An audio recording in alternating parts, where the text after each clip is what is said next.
fuzzy, slow.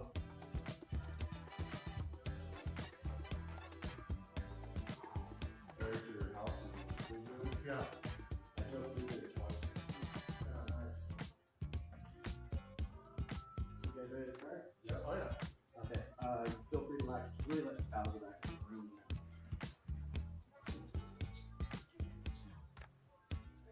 There's our official leg. So Okay. have a good match.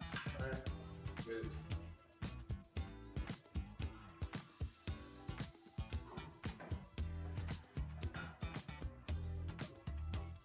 Athletics.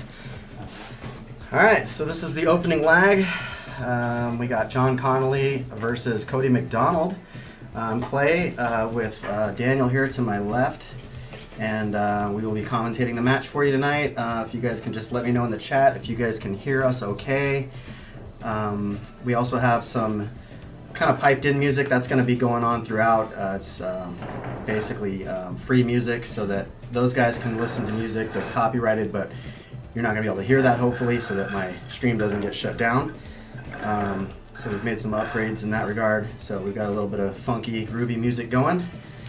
Don't mind the dance moves. Yeah, so if we get a little bit saucy in here, that's what's going on. So it looks like we're live. I'm just going to check a couple things. Once again, if you guys in the chat can let me know if you can hear us okay. And please just report any issues. And like I said, thanks for joining us. And thank you, Daniel, for being part of this.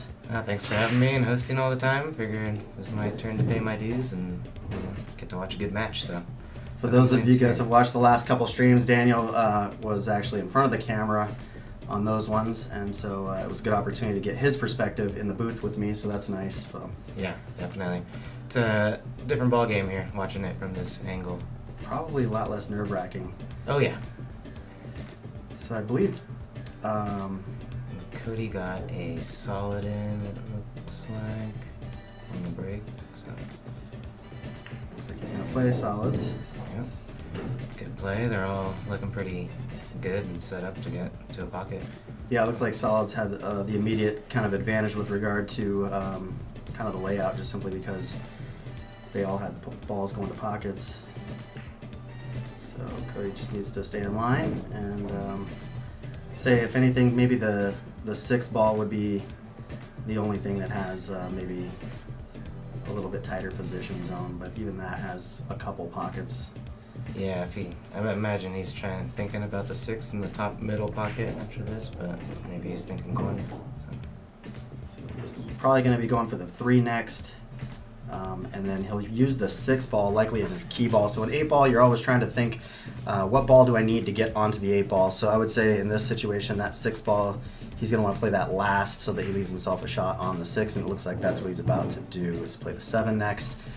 He did get a little bit straight on the 7 ball, so he doesn't have, normally you want an angle so you can like come off a rail and back out, but that's looking like he might just have to draw back. Oh, no, he was able to get the angle. Nice. So nice position there. He just, he didn't want to go that far over because the cue ball is going to want to come here and go towards this rail, and this 8 ball does not pass these balls to go in the pocket. So he really needs to end up with the cue ball on this side of the 8 ball.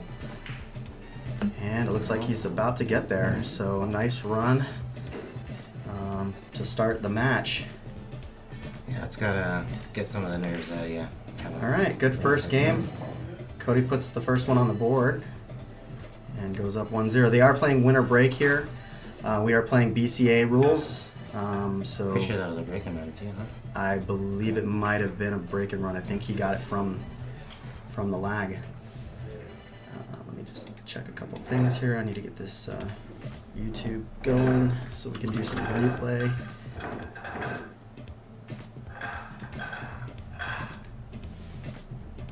Hopefully this song isn't just on repeat. It seems like. I feel like this whole genre is on repeat though, you know. So Probably, yeah. And it works. So, Oh, okay, it's not on repeat. It's just this one song is just longer than it. it's like Titanic of songs. Yeah. It's like the Godfather trilogy. Alright.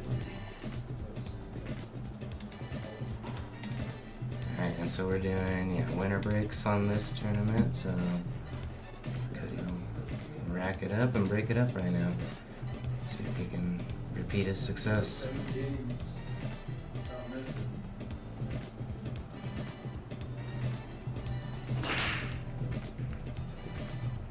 Yeah, it was a breaking run. Yeah, yeah. Oh, and there's another break. No balls drop, it looked like. Cody's walking away. All right, we got Brian in the chat. We got a few people in the chat. Thanks for participating. Like I said, we're kind of relying on you guys to let us know if there's any issues. So if you can't hear us for any reason or something looks weird, please let us know. So this is looking decently open. You know, that 1 or 14 could cause a problem if you don't get on the right side of it immediately. Or some point early. So he's going to go for solids here. It's a pretty open break. Cody must have broke dry, I'm imagining. Yes, I believe so.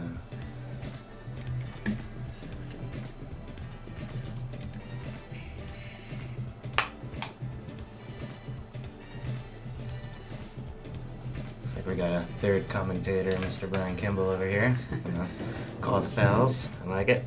Brian's my partner in Eastern Sierra Pool, and he helps me run, or really does most of the work, running the weekly tournament up at Distant Brewing in Mammoth. Alright, so John's making work of this rack. This is looking like maybe a draw shot to get back on the 4 in the same pocket. Or, oh, is he stripes? No, he's playing the 6 ball next, Okay. which is kind of interesting because I would have thought had a better shot on the 7 ball. Yeah, maybe it doesn't pass that 4. Oh, this is definitely on repeat. Not if you bob your head a different way each time it comes on. Nobody will know. Right.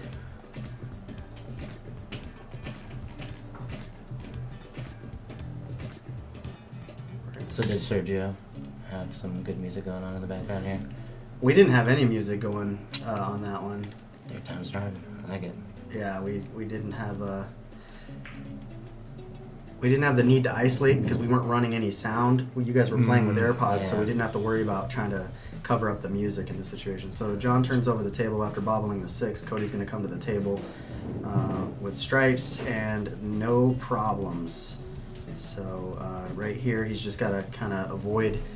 I think the 14 does not pass this 9, so he just got to get shape in a way to get on that 9 ball to get that out of the way. It looks like he's doing that now.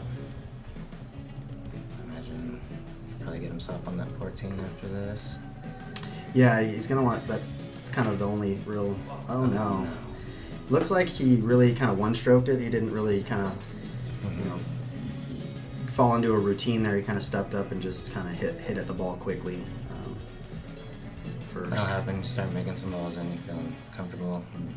Yeah, kind of a runaway train thing. That's the one thing you got to kind of really kind of keep in mind is, staying on a rhythm that makes sense. And it's really easy when you start making balls to be like, I'm feeling confident, and you let that momentum run away, and you kind of skip all the things that you would normally do to kind of prep for a shot, and that's how you miss what would seem like is an otherwise easy shot. This pen's got... Alright, so I just got ink all over myself. You got squidded. Can you hand me one of those napkins? Thanks. So we're not going to use the stylus. We're going to use our fingers for the telestrator. I didn't even know there was ink in that. I thought it was strictly stylus. Yeah.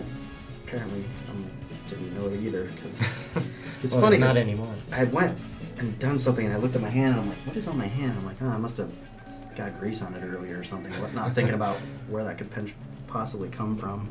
Hand me one more of those, please. Okay.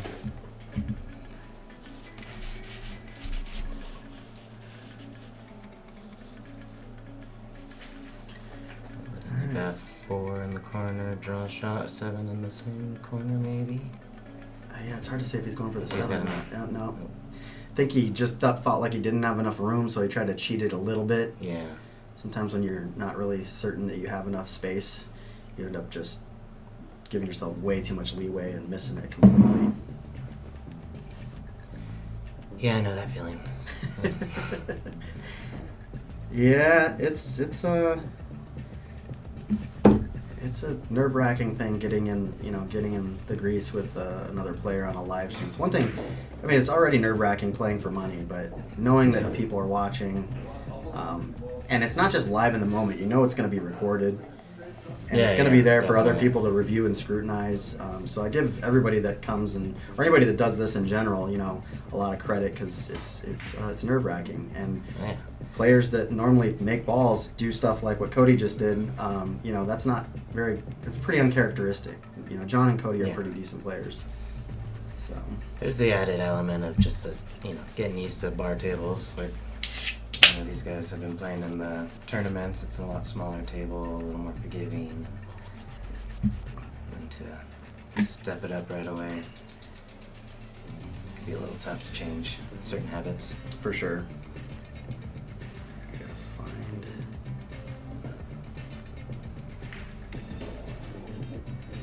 Smooth, slow roll right there for John. One of his specialties. Definitely lends itself to this table. Nice little slow roll. Trust the table, trust the ball. Yeah, it's one thing that's nice. You don't have to worry about it rolling off. I don't know if I told you, I'm actually getting my table recovered next a week from Monday. Oh, wow. Nice. Yeah. I've actually Long time coming, huh? Oh man, I've had the cloth for sitting in my closet for like a year and a half, waiting to get a contractor to come up here and do it. So I'm pretty stoked. So the table will play actually a lot more forgiving as far as the pockets, because when the cloth is brand new, the balls have a tendency to slide into the pockets easier. As I'm sure you've seen, when you kind of try to hit these balls hard into the pockets, it's very easy to do what John just did and bobble a ball, although that wasn't because he hit it too hard. But no, but yeah, it was one of those nice slow rollers. Almost there. Yeah, that's one thing, man. Hitting balls slow it might help you make the ball, but it's also can introduce a lot of variables, because you're not used. Most people don't stroke the ball really slow. Yeah. You kind of try to stay in the medium kind of speed. Yeah, a little less room for error, hitting it faster. Yeah, and just hitting it with your normal confident, kind of confident speed. Yeah, getting a little bit off center on any hit is gonna exaggerate it on a slow shot. Ugh. Cody did not want to run into that 10 ball. That definitely made for a situation that he's gonna have to get creative here. Cody's a bit of a gunslinger. As far as styles go, Cody's much more aggressive kind of approach. He takes a more offensive stance, so I'd be really surprised to see him do anything but go for it here. Yeah, it looks like that cuts the combos there. Yeah, it's just a question of what's going to happen to the 10 and the cue ball. I mean, he might make that 10 in the opposite corner if it goes in. So, looks like he's going to go safe, though. Good try. He did sell out, I think. Yeah, I think so. It's definitely a good attempt, because there's really no way to sell that out without being right behind the ball. Yeah, and I think kicking at it was the right move if you're going to play safe, just with less Softer, speed. yeah. But I think he was trying to kind of approach it from a two-way, or kind of like play safe, but also solve the problem that he created for himself. Yeah, because hitting it soft might have just got them more bunched up. Exactly. All right. Obviously, he could see it, hit it with a little bit more pace than he wanted to, so it's going to leave a little bit of a tester. If he cuts it into the bottom left corner, he's banking. Ooh. Okay. That's Thinking he might be going two-way shot here and trying to leave the cue ball somewhere on the rail for another bad combo. Well, let's see how he's feeling with the banks. Oh, overcuts it. Ooh. Oh. Oh, wow. Wow. Oh, my gosh. He shits it in. Right. All right. Well, it counts. So that's an interesting way for things to turn. But all right. So it's going to be 1-1. That's a really interesting way. I'm certain that's not the plan that he had.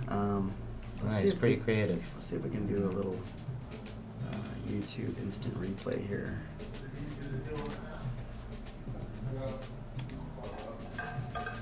Find what I'm doing here.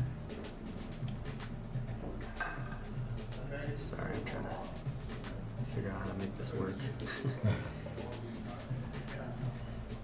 I don't want to miss the ace racking, so we got time. Keep an eye on this screen to let me know if it starts breaking. Break. Yeah. Sorry guys, I'm trying to figure out this this instant replay with YouTube kind of function. It's looking like it's almost there. It's working. So here's him accidentally making the 8-ball into that corner pocket.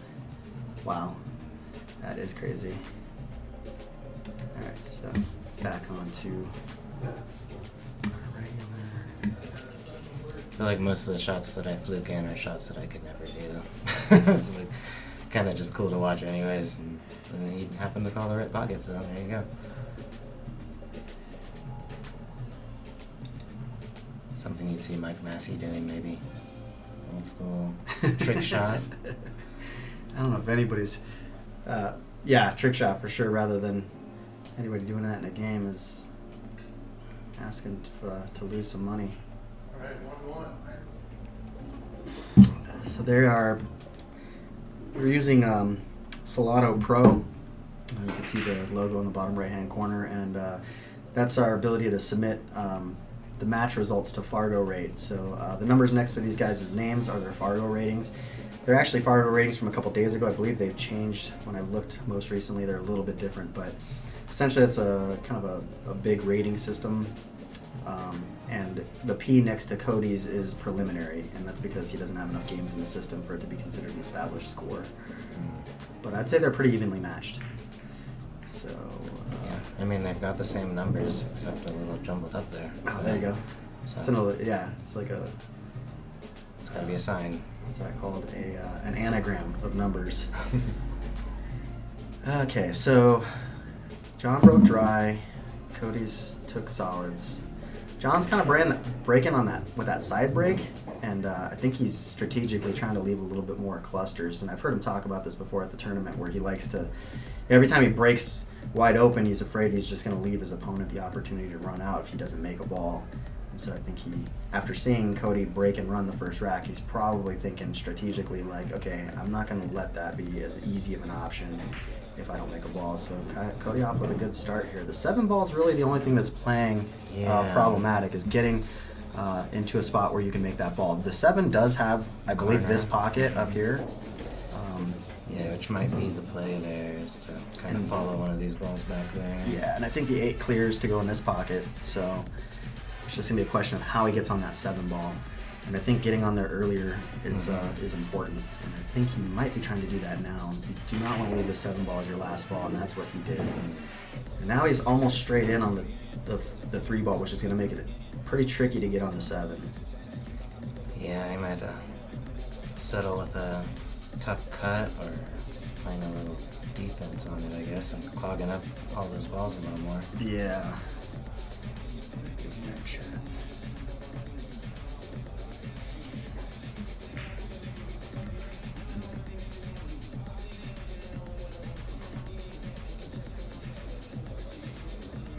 I'd probably chalk that up to trying to get a little more action on the cue ball than the angle provided.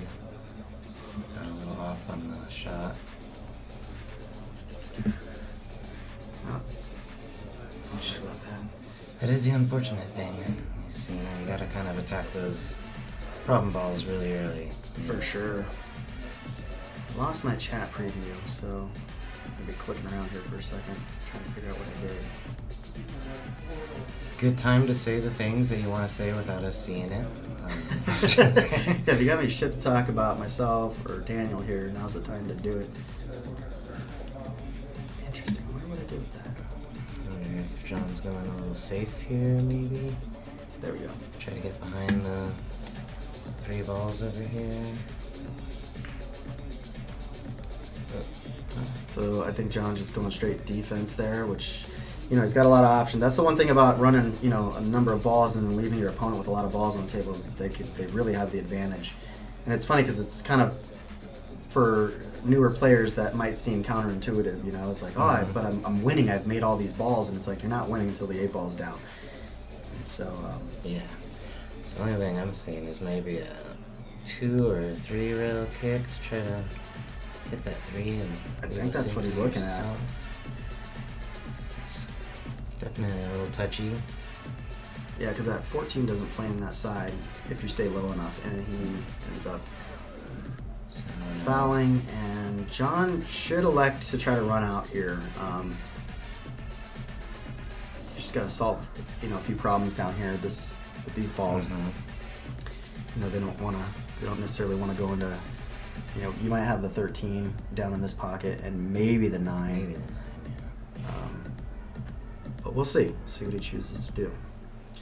Sergio in the chat, welcome, sir. Part of me likes taking this 11 into the 14 into the side, leaving yourself the 9 right after that. That solves that problem with the 9 anyway.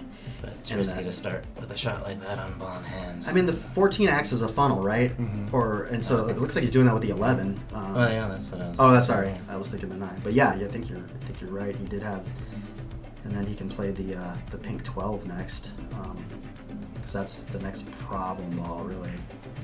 And that's what he went with. Wow, he didn't even play the 14 at all. Nice. Okay. So probably the 12 ball, the pink 12 next. I swear he can't hear us. He just happens to be Yeah. doing the same thing. I don't know if my soundproofing is that great. Maybe they can hear us.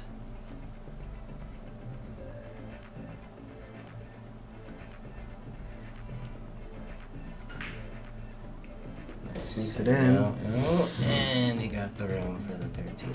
So the 13 is going to be tough. He's probably going to have to play it with the bridge, where he's going to be pretty stretched out.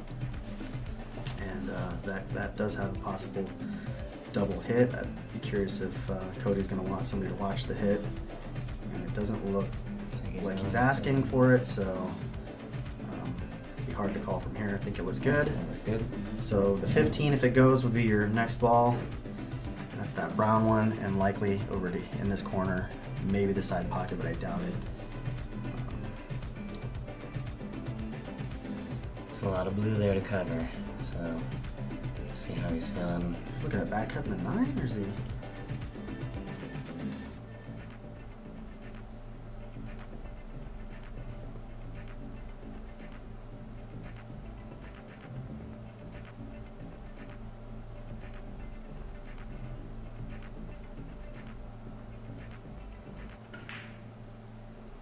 Looking good. Ooh. Spoke too soon. Yeah. Well, I think he's got a shot on the 3 ball, but again, the 7 plays a little bit tough. If he ends up near mid-table, he can cut it into the upper left-hand corner. So if he plays kind of out this way, then he'll have a shot next for the 7 over there. Unless he chooses to go under the 7 and play it up table, but Does look like he's going a little follow there to try to get behind it. looks like he's doing what okay. Now he's going to have to go for the side pocket, because he cannot play obviously up here because of the 15 being in the way. Yeah. I think he was hoping to hit and end up a little more over here. Yeah, that's It wasn't quite fast enough for that follow to keep.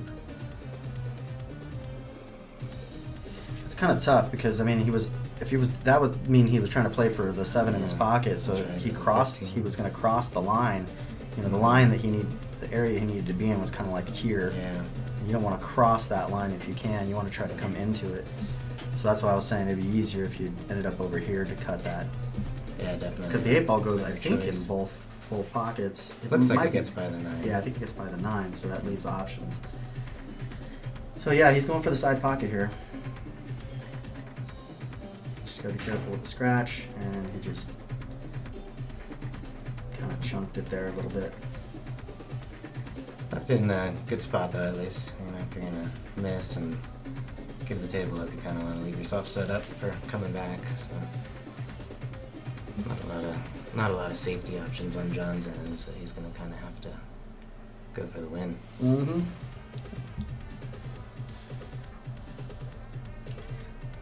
Well, the fact that Cody only has 1 ball left, I mean, there are some Yeah. safety options, but with the 15 ball hanging the way it is and the 14 hanging the way it is, you really don't have any problems with the 9 and the 10. So it's just a matter of rolling this ball in, the 15 ball, trying to get shape on probably the 14 next. And that's what he's doing. So that should be pretty good. Yeah. You just roll forward, come off of the rail, and then back out. Leave yourself a shot on the 9 or the 10, really. Mm-hmm. I would go for getting the 9 out of the way, because then the 10's it's easier to get shape on. Yeah, 9's kind of blocked off by that 8. And you don't want to leave yourself hooked behind the 8 for your key ball. Mm-hmm. So make sure the music is actually changing. It's definitely a different funk. It's a different song. That's good. It's a different funk. And Oh, yep. Gets on the 9. Yeah, that's what we did. He's Tried to probably come feeling in. fortunate that he didn't get stuck to it or the 8 ball or something. Yeah, definitely. Not hooked behind it. Has Yeah. enough angle to come back out to center table, hopefully. They're not married, but they're certainly living together. Roommates. All There right. he is. He wants to come back. He wants to put the 8 ball in the same pocket he just played the 9 ball in, or the lower left. Yeah, decisions. John's a little bit more of a softer, touchier player than Cody is, so he doesn't generally try to hit things too hard. So I'm not surprised that he went with a little bit of follow here, and he's going to elect to play it in the upper side pocket. Just a pretty big pocket there. It is. I think when you're, kind of leaving yourself the last shot off the, a little bit off the rail, cutting into a side pocket, it's a little bit, can be a little nerve-wracking, but he stays down on the shot and lines up well. He should be good here. He should be able to get this game. But as you know, it's amazing what nerves will do.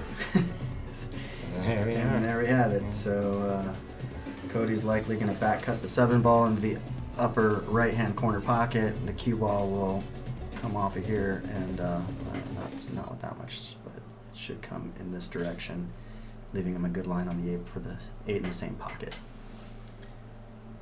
He is back cutting, so it's a little bit scary to shoot to a blind pocket. But if you can see him throw his hands up a little bit. He's definitely feeling like it's not the easiest shot. There you go. So he did call the corner you're talking about, and thinking it just looks naturally a little scratchy to people that don't Yeah, I practice think- that all the time. And A little bit of draw here, and kind Yeah, of. He played the right kind of type of shot. He just hit it a little bit off full. bit, yeah. So he left John with a pretty easy 8. John is right-handed, so it's a little bit of a stretch from that angle, but it shouldn't be a problem for him. And I know Cody well enough to know that he's right now likely kicking himself. Probably has a lot of words for himself right now, because that's how Cody plays with his heart on his sleeve. That's for sure.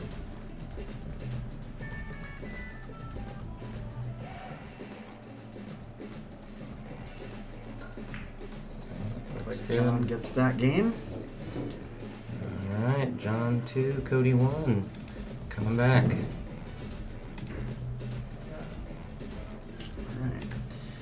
I believe the players said that I think every 5 games is when we're going to take breaks, just so you guys know. You guys can plan your bathroom breaks accordingly, and we will try to do the same. So I guess John's slow break is working out. Huh? He's keeping it just tight enough to not leave a easy run out and capitalizing when he has Yeah, because the that 7 opportunity. ball really ended up being the problem, right? Yeah. That was stuck in the middle of the rack. So it's, it might be a good strategy for playing against a gunslinger like Cody. It takes some of the bullets out of his gun.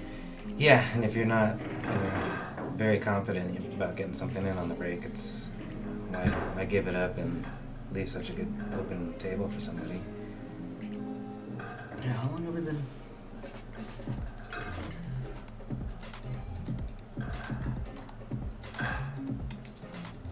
guys are on like a 10-minute a game Pace? rhythm here, huh? Yeah, Yeah, pace. it looks like they're, what are we, 30 minutes in? Yeah, 30 minutes in. They've gotten 3 games down. That's a good clip. Mhm. So it'll be interesting if they keep this clip the whole match, as you know. Oh, I think they are calling me. Go ahead and mute that mic so I don't get some lead. I was just waving it out. You guys all good? Oh yeah, Alright. working through it.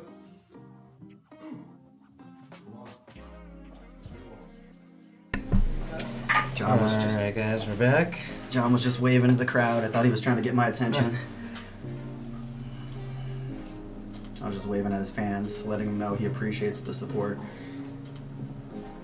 For you guys in the chat that know anybody might be interested in this, please feel free to share the link. So John goes with the same break, but makes the ball this time. Yeah, it looked like he put a little more into that one and got them to move around. And they all found each other again, kind of, but... Yeah, they regrouped. You know, it looks like he's going to end up playing for stripes, but I'd say solids are the more advantageous group simply because of the 1 and the 7 blocking the 12 ball. So if he does play stripes here, he's going to want to get on the short side of that 12 ball early. So that 12 ball only has... man, what did I just do? Yeah, it's really only got that top right corner, huh?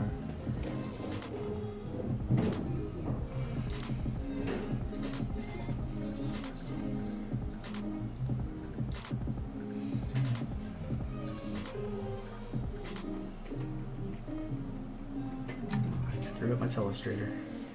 Uh-oh. I'll have to figure that out. But fortunately, it doesn't affect anything with regard to the match. So Just can't draw any more pictures, man. just can't draw any more pictures. So it looks like John's going 15, bottom right corner. Not really sure what that leaves after, but he did hit a little too thick. Before I fumbled the telestrator, I was trying to say that this 12 needs to go in this pocket. So getting, on this side of it is going to be super critical early in this game. So like you said, I don't think he left much.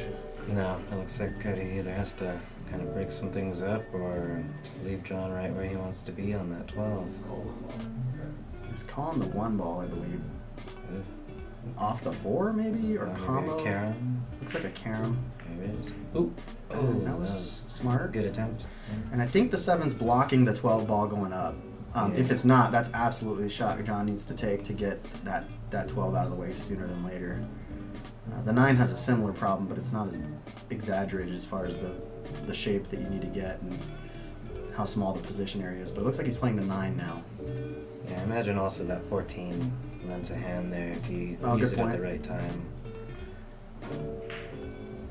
Alright, so John's go ahead and pocket that with some confidence. Leaves himself nicely on the 15. But basically all the easy balls are now going to be down, and it's really going to come down to trying to get on these last 3, which are in funky spots. Yeah, I don't think any of them look like very easy gets right now. That 10 ball's pretty blocked up. I think he's trying to punch, come this way. And as long as he doesn't get under the 4 here, oof. I don't know if he left himself a look at anything. Yeah, that 14 looks too thin. Can't see the 10, can't see the 14, and can't see the 12. He's kicking. That 7 ball, or that 4 ball really did play a... What? Oh, he's kicking at the 14, okay. So a kick is when you shoot the cue ball into the rail as opposed to a bank when you shoot the object ball into the rail. And that was a foul. So he hit the 7 ball first. Cody's going to come to the table with ball in hand. And he really needs to think this through. He's got a group of balls in the center of the table kind of tied up around the 10 ball. So it's going to be important that he solves these problems early. Looks like he might be eyeing up a combo for the 2. Oh, yeah. You called it. There he goes. Yeah. And then if you could play the 6 in the same pocket, you don't want to hit this very hard. Just, pocket that ball. Give yourself a similar shot on the 6. Kind of looks like maybe stopping it after that, or roll a little forward so you can use your 3 to I don't know make if something of it. I don't know if you're going to want to play. Yeah, he's going to want to go past and play the 1 first. I don't think the 7 can pass the 1 here.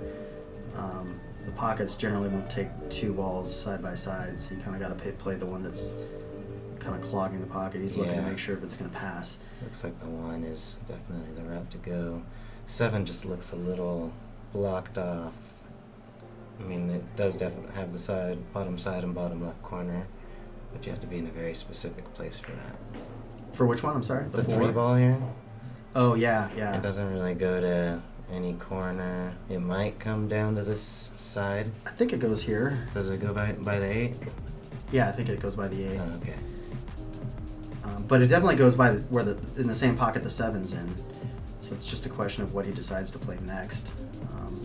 He's probably going to have to play the 4 up table as well, or into the lower side pocket. Next, the 4 is the pink one, so after the 7, he's likely to play the 4 or the 5, unless he can get good shape on the 3, which is, based on what it looks like from here, I don't think this, like you said, that 3 is going to go into any of the upper right-hand corners or side.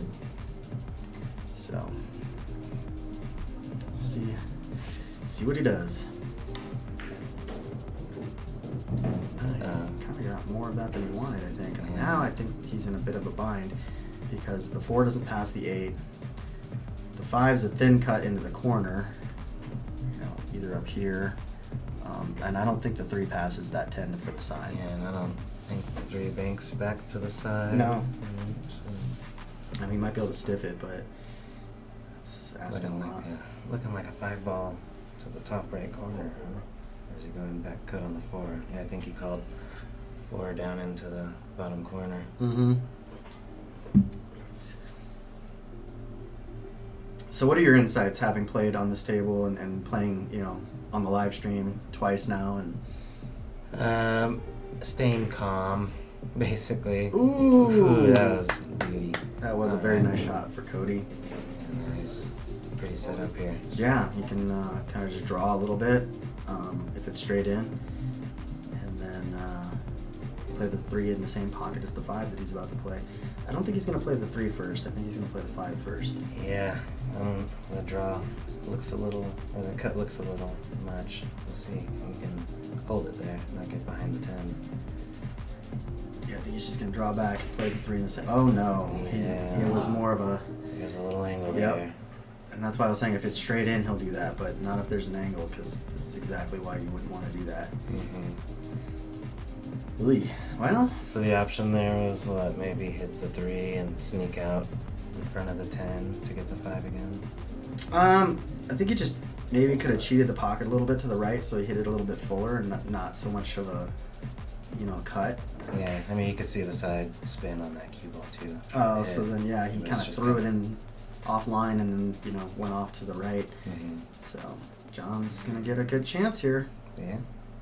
I'm guessing 10 in the side, then the 12, and then the 14. So here, and here.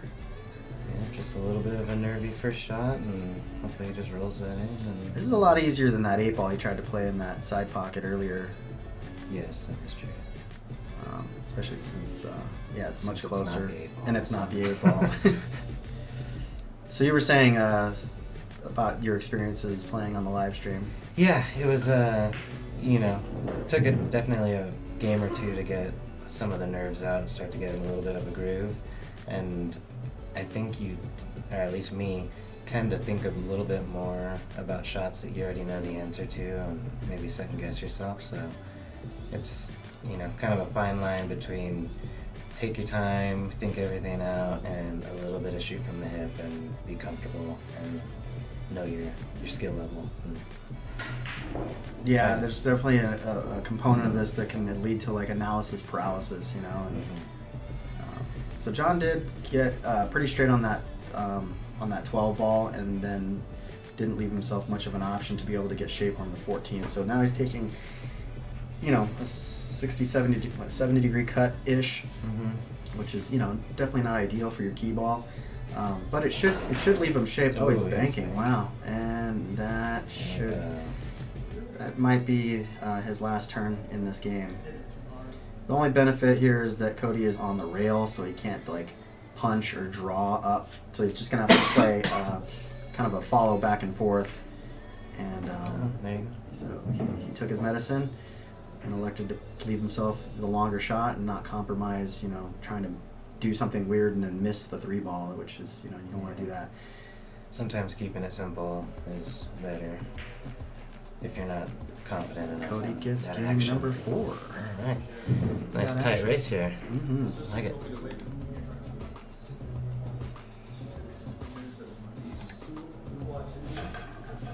Waiting to see what people think, how far this race is gonna go. Yeah, Seems like a pretty even setup here. I kind of expected it to be a pretty even match, just with their skill level and kind of their styles are interesting because they say styles make fights, right? So it's definitely a difference there. We're trying to figure out how to add scores to the Salado, and based on the update, they've got it figured out. So yeah, let's hear from the chat. What do you guys think? Any predictions for this match? Who do you think's going to get it, and what do you think the final score will be? If you guys want to participate in that way, feel free to go ahead and throw your picks into the chat and let us know what you think. It's one of those matches you could see it going lopsided in a hurry in either direction, or just being 6-6 hill match, and kind of is what it's shaping up for right now. Cody's wiping off the cue ball. Good guy. Appreciate that. Yeah, who's listening? Both these guys chalk a lot, and they're using Master Chalk. And when you chalk a lot with Master Chalk, it can be really messy. So I just vacuumed this table, and I expect to have to do it again right after this match is done. It is Master Chalk. So for those of you that may not, we got let's see, Too Impulsive says this is going to be a good match. Cody will pull through once the game continues on. All right. So we got some. It wasn't too impulsive. I thought that was pretty- Your name is misleading. If you'd said Daniel was going to win, I'd be like, well, then yeah, of course, that's really impulsive. Cedar's not playing. Yeah, that is pretty impulsive. So yeah, for those that are maybe tuning in that don't know who we are, Eastern Sierra Pool is is myself and my partner Brian Kimball, who's in the chat, and we primarily run a tournament at Distant Brewing on Wednesday nights, and that's our tournament flyer, and it's a $20 entry every Wednesday. I also offer queue maintenance services for anybody really, but mostly for people in the Eastern Sierra. So we're primarily out of Mammoth and Bishop area.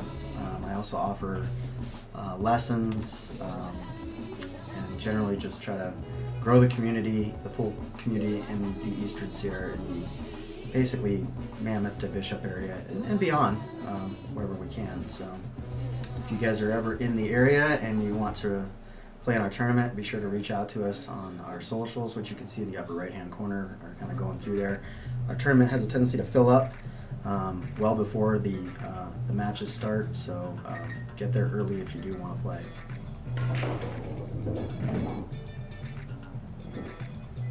Alright, John's off to a good start so far. Looking like getting that 11 to the bottom right corner, and Did Cody break dry? he did. Okay.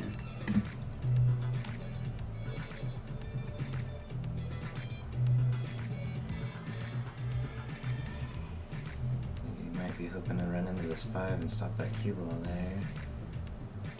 Get the 14 in the side after that. If we can hit it square on.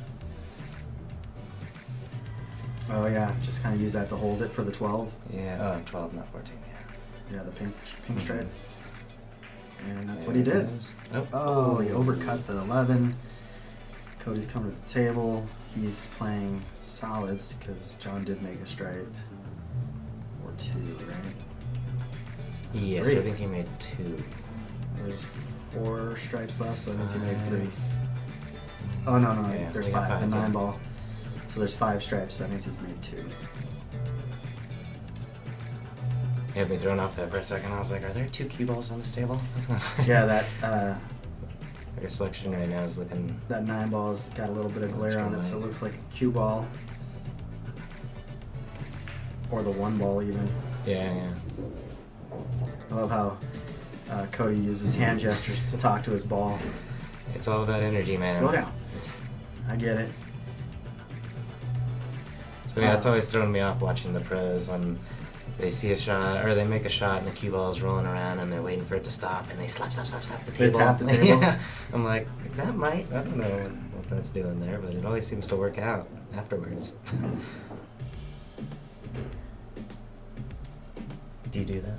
I do. You're a table tapper? Yeah, I'm a table tapper. I think he's going to play the 4 next. I'm not sure if I like that because he needs to come all the way back to the center table to get his next shot. If he doesn't, he's going to be in a weird spot. And that's exactly what happened. Because the 1 doesn't pass the 7, and so this right here is not going to go past this ball, so that's going to be an issue for him. He really wanted to be somewhere near mid-table after that shot. From here, I think he would have been better off playing the 1 or the 7 into this pocket next. But I think he wanted to solve that 4-ball problem early. But it's out of the way now. But kind of looks like might be safety time, huh? Or you can go 1-7 combo, which is not very easy at all. But yeah, it's an off-angle combo. That's maybe weird. Maybe a 2-ball and get back over here somewhere. That's not a bad idea. At least it doesn't leave an easy shot. Yeah, I mean he might be banking at the 13 or something next if he does if Cody decides to play safe. Cody's the kind of guy that likes to go down swinging though, so I don't see him electing to play safe with this fault him for that. I tend to like to shoot that way as well. So I think he's doing what you said with the 1-7 combo. Okay, so he just interesting. Getting it out of the way. Oh, and he took over that pocket, so that's I guess that's not terrible. I think John's gonna have to figure out what he's gonna do with that 14 ball now that the 1 is blocking that pocket. So let's see how this winds out.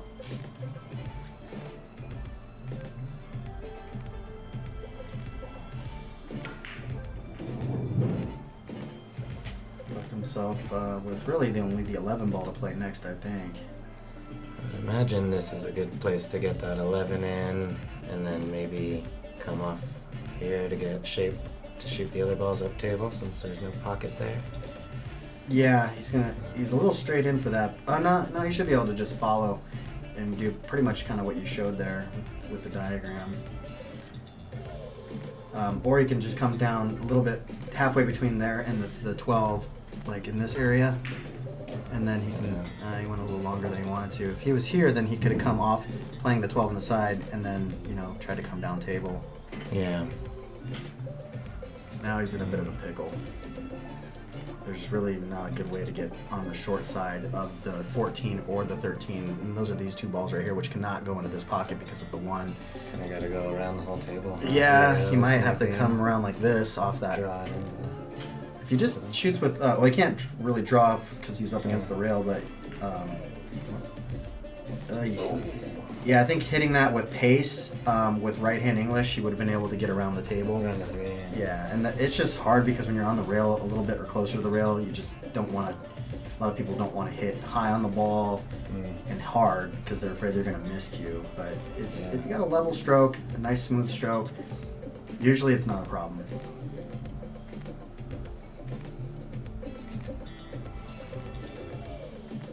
What is Sam saying?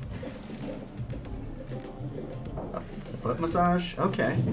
Roman is giving Sam a foot massage while they watch this. That's an interesting thing to disclose, Sam. I'm not sure what that says about you or Roman, but I'm supportive. This is a safe space, guys. Safe space. Oh no, Dylan, we do not sleep on John. He's definitely knows what he's doing. He just needs to be at the table in order to be able to execute. So That is part of the game. John is actually in that tournament I was just talking about. He is the winningest player in our tournament. I think that he just fouled. I think that Cody just fouled. Double tapped the cue I ball. believe he double hit. I will watch the replay here. Let's see what we can see. Must have bounced back and hit it.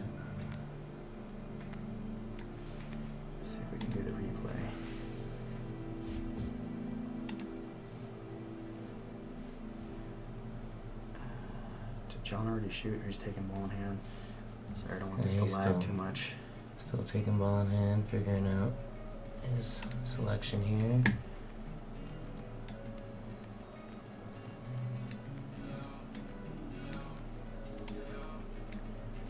Yeah, it looks like he double hit that. Here you go. We'll see here.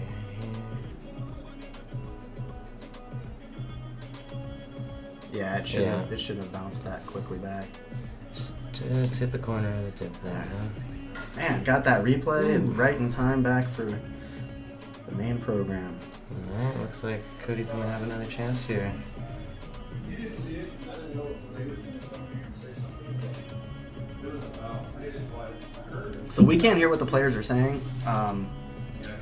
and we can barely hear their mumbling. So, yeah, so we don't know what the discussion's being had out there, and they can't hear us either, which is good because they would be listening to what we think they should do, and that potentially wouldn't be good. So, oh no, Just trying to hold it to have. there's those nerves that we were talking about. Yeah.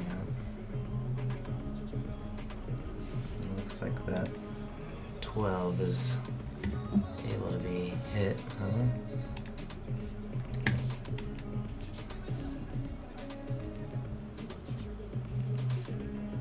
Yeah, I'm really surprised he missed that. But you know how it is, man.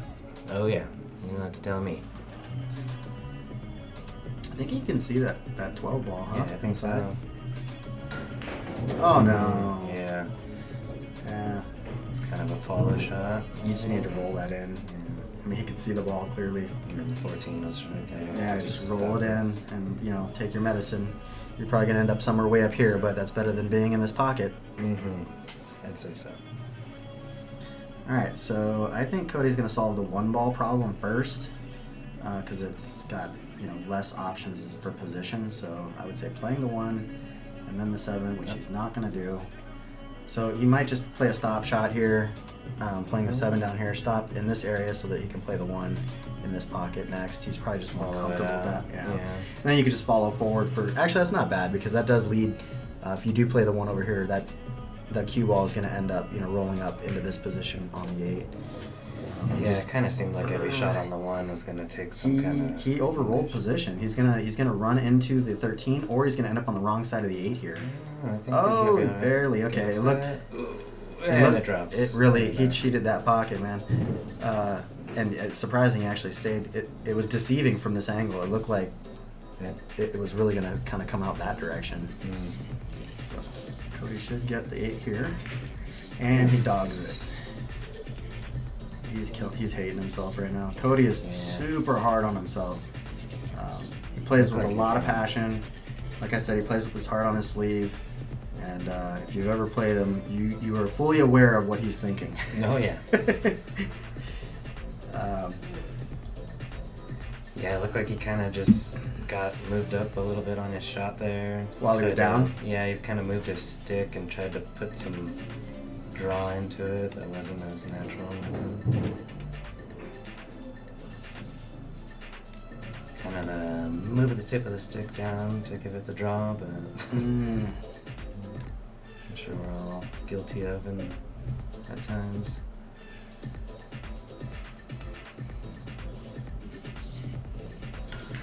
Oh no. John stood up on that. Oh, he better not end up in that pocket. Oh, he's going to leave Cody a real tester. Alright, so I think Cody was just concerned with where the cue ball was going to end up, so he just thickened up the shot so that he would end up with the cue ball coming towards the side rail.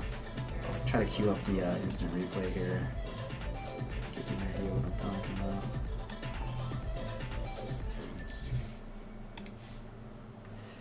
I'm going to go ahead and let Cody try to make this 8 before we...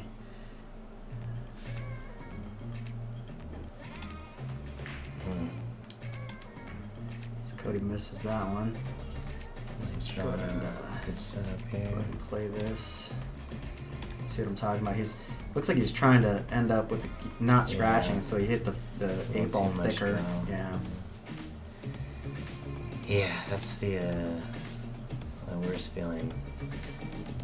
thinking too much about cue ball placement and missing the shot. Yeah, I'm curious after he scratched on that last one if he's just going to take his just roll this in because he's going to be afraid of scratching, or if he's going to actually try to play better position on the 8. Because if you do hit this with a little bit of punch, it will come back up table much like this, Yeah. and leave himself a nice easy shot on the 8. So that was well played. Good for John. Yeah, it didn't look like it went too far up table to be able to shoot it without the bridge, but we'll see. It's kind of right there on the cusp, huh? What was that? I'm sorry.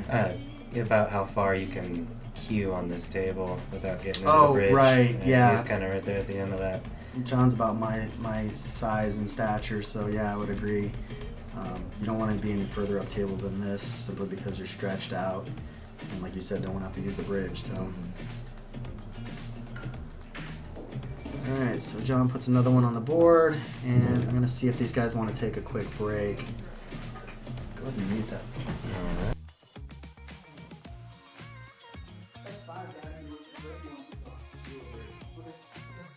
Good match.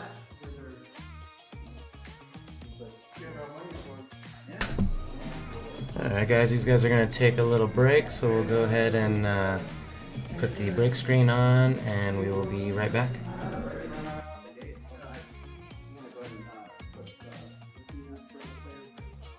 That almost put a damper on my spirit.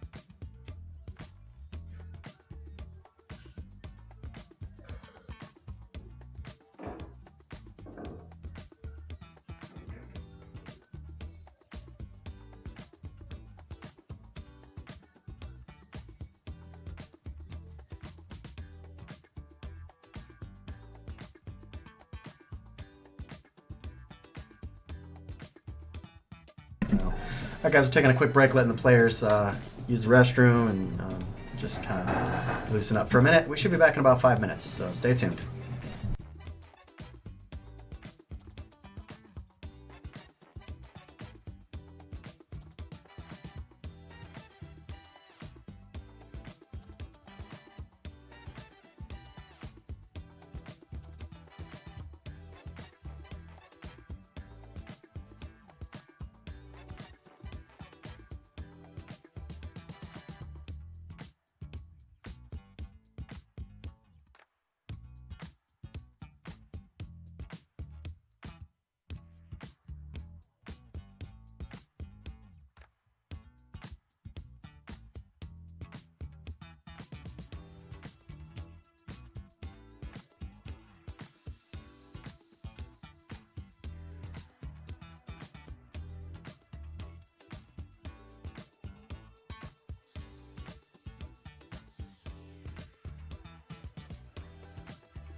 and the bolos won't pan out again.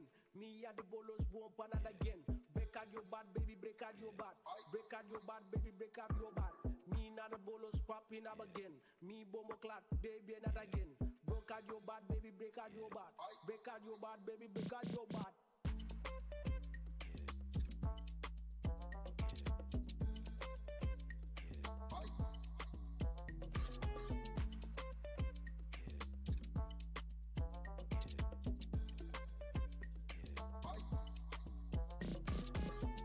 Jumping, flexing, I just want to know. Gucci blessing, blessing, and not know when you are. Blessing, you'll be something, my life. Say that we were going on a break when you weren't here. Oh, I was nice. like, and I'm gonna figure out how to change the screen, but So I didn't I'll get that. I'll keep the player break scene active, and you just have to click transition, Okay. and then it'll transition to that one. So we're back. Players are back at the table. I think we have all of our audio up. Nope, we're missing the players audio. Yep. There we go. So we have the room up. Just in time. Just in time. So not a very straightforward looking rack here. It'll take some work on both ends. John's really tripping things up with that side break. Really trying to clog up the action. So we got some new chatters. Let's see. Someone bring out some beers. They actually brought their own, so they're set. Team John for the win. Anyone want to put money on this? It's a little bit late for that. Look at that. Dylan's. I mean, they're still pretty close. You can get a little. Yeah, that's point spread it's going an there. interesting time to. Yeah, you could. So what's the over/under here? Right. What's going on here? Let's see. So you're saying for an even race from here? That's a little slanted, but. A little slanted, so you gotta give a little extra. Yeah, you gotta give either give up some odds on the money, or say maybe John's got to win by 2.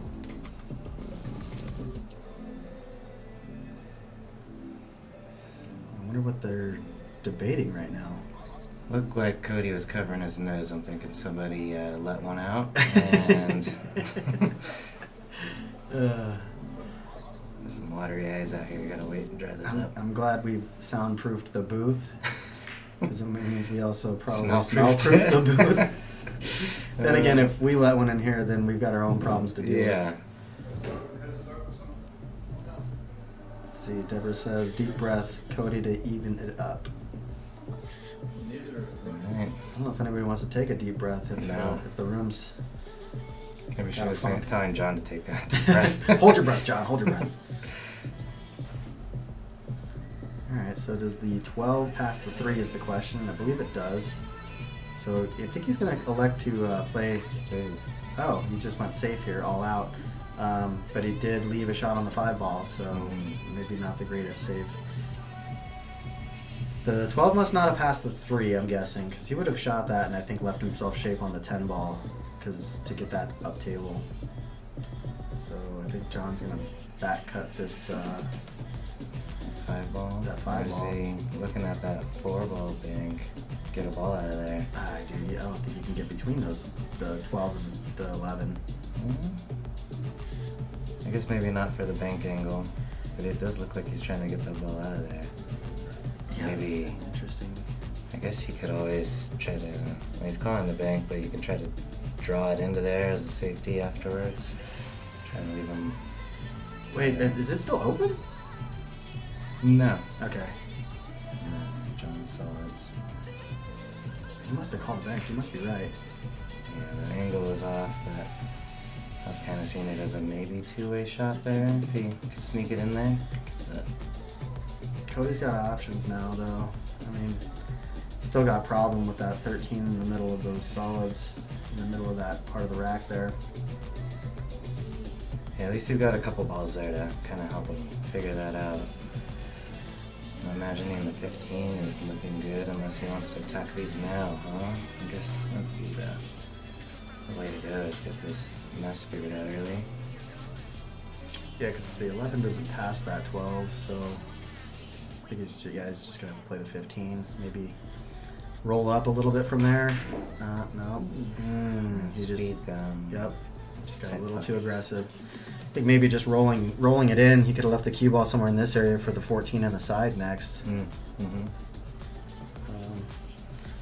But We'll never know. yeah, exactly. and there's going to be work to get through this rack for both of them. I think that we're going to see maybe a couple more exchanges of innings in this game.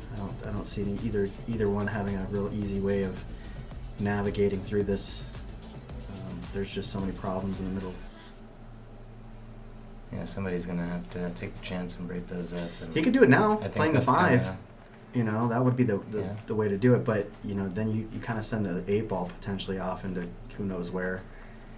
I was kind of thinking some follow here might get him either behind that or into the 7 maybe. If he hits it a little firm, he'll go into the end rail and back up. And he gets there. I think he wanted to actually come up a little higher. Yeah, I wonder if that 7 7 goes on the side. Does it? I think it. Yeah, I think that's what he's thinking right now. Mm-hmm. And there's that a shot you leave for after the 5 though? I don't think you can keep it down there with the 5 unless you give a lot of right hand Yeah. to check it. Because after he plays this 5, the cue ball is going to want to come out here, so which means he's likely to play the 3 next, or the 2-6 combo, which is kind of a riskier shot, but he might want to try to solve these problems before the only thing he has left is problems. Oh, he just did what you said. I guess he could thin it enough to hold.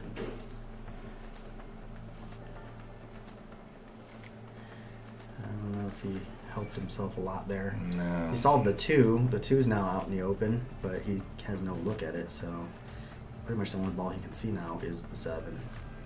Might have a touchy safety shot here if he can. I was kind of seeing hitting that 7 ball and stopping the cue ball there. Just leave him kind of up against the 13. Yeah. Just He's anywhere. gonna try to bank the 7, is what it's looking like. Just kind of draw it right back towards that. Yeah. Oh, I yeah. see what you're saying. What if he was trying to play the combo? Well, he left Cody sold pretty out much. Yeah, the 15 is wide open, so it was kind of. Yeah, I was kind of expecting him to not draw so much and stay right behind that 8 ball. Yeah. It is a touchy shot. Yeah. So here, He might have played a 2-way, but ended up with no way. see what you did there. Okay, he's gonna come back. He Just nudged the got it. 11, and the 11 was.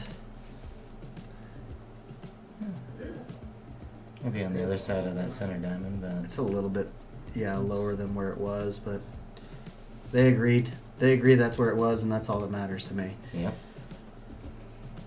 I told them both, I will try to solve any disputes you guys need me to, as long as they're related to the game.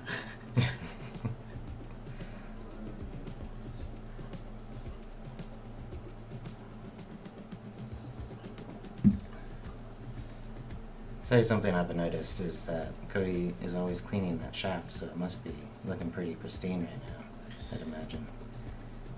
Not like mine the first time I brought it to your house. Oh yeah, that was a mess.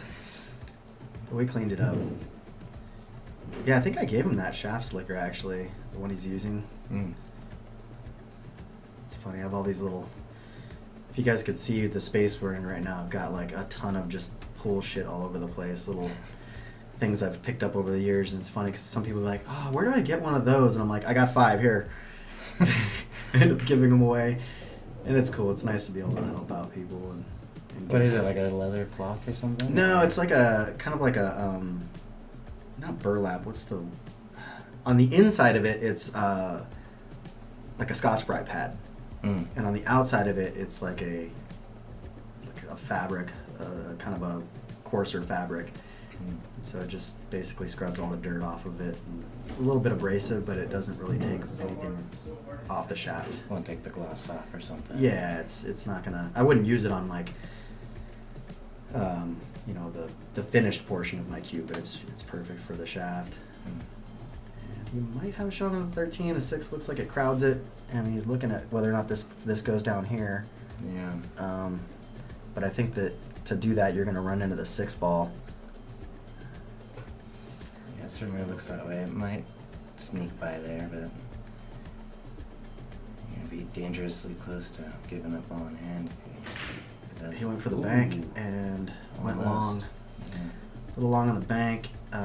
He left a shot, a 7 in the side pocket is what I'm thinking right here, and then cue ball will likely go crashing into that 2-3, which looks like a problem, so it might be a good way to solve it. We'll see. All right. Deborah, thanks for subscribing to my channel. Appreciate it.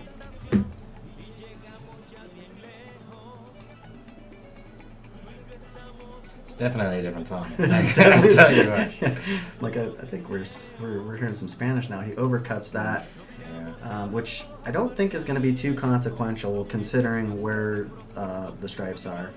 Yeah, you just Cody's kinda- going to have a bank on the 13 that leads to nowhere because 10's not going in here without banking now after putting that 7 ball up table and the 4 ball where it is. But the 7 ball primarily keeps the 10 going in the upper right, and obviously the 2-3. So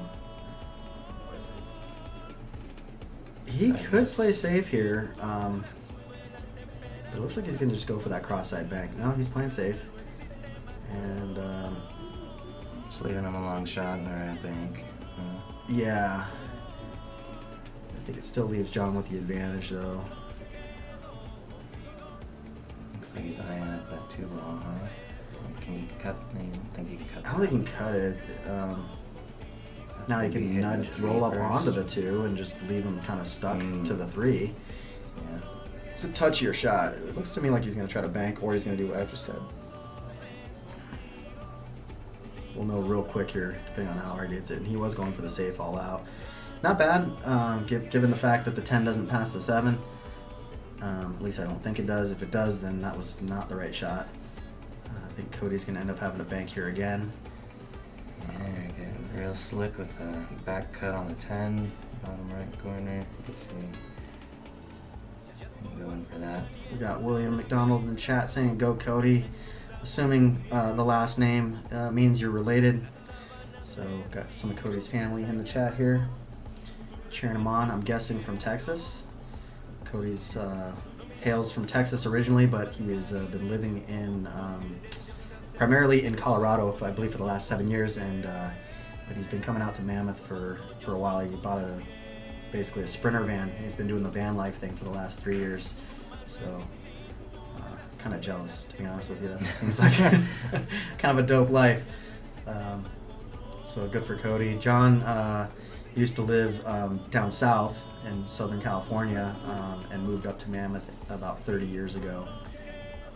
So kind of got the old school versus the young guns in this match.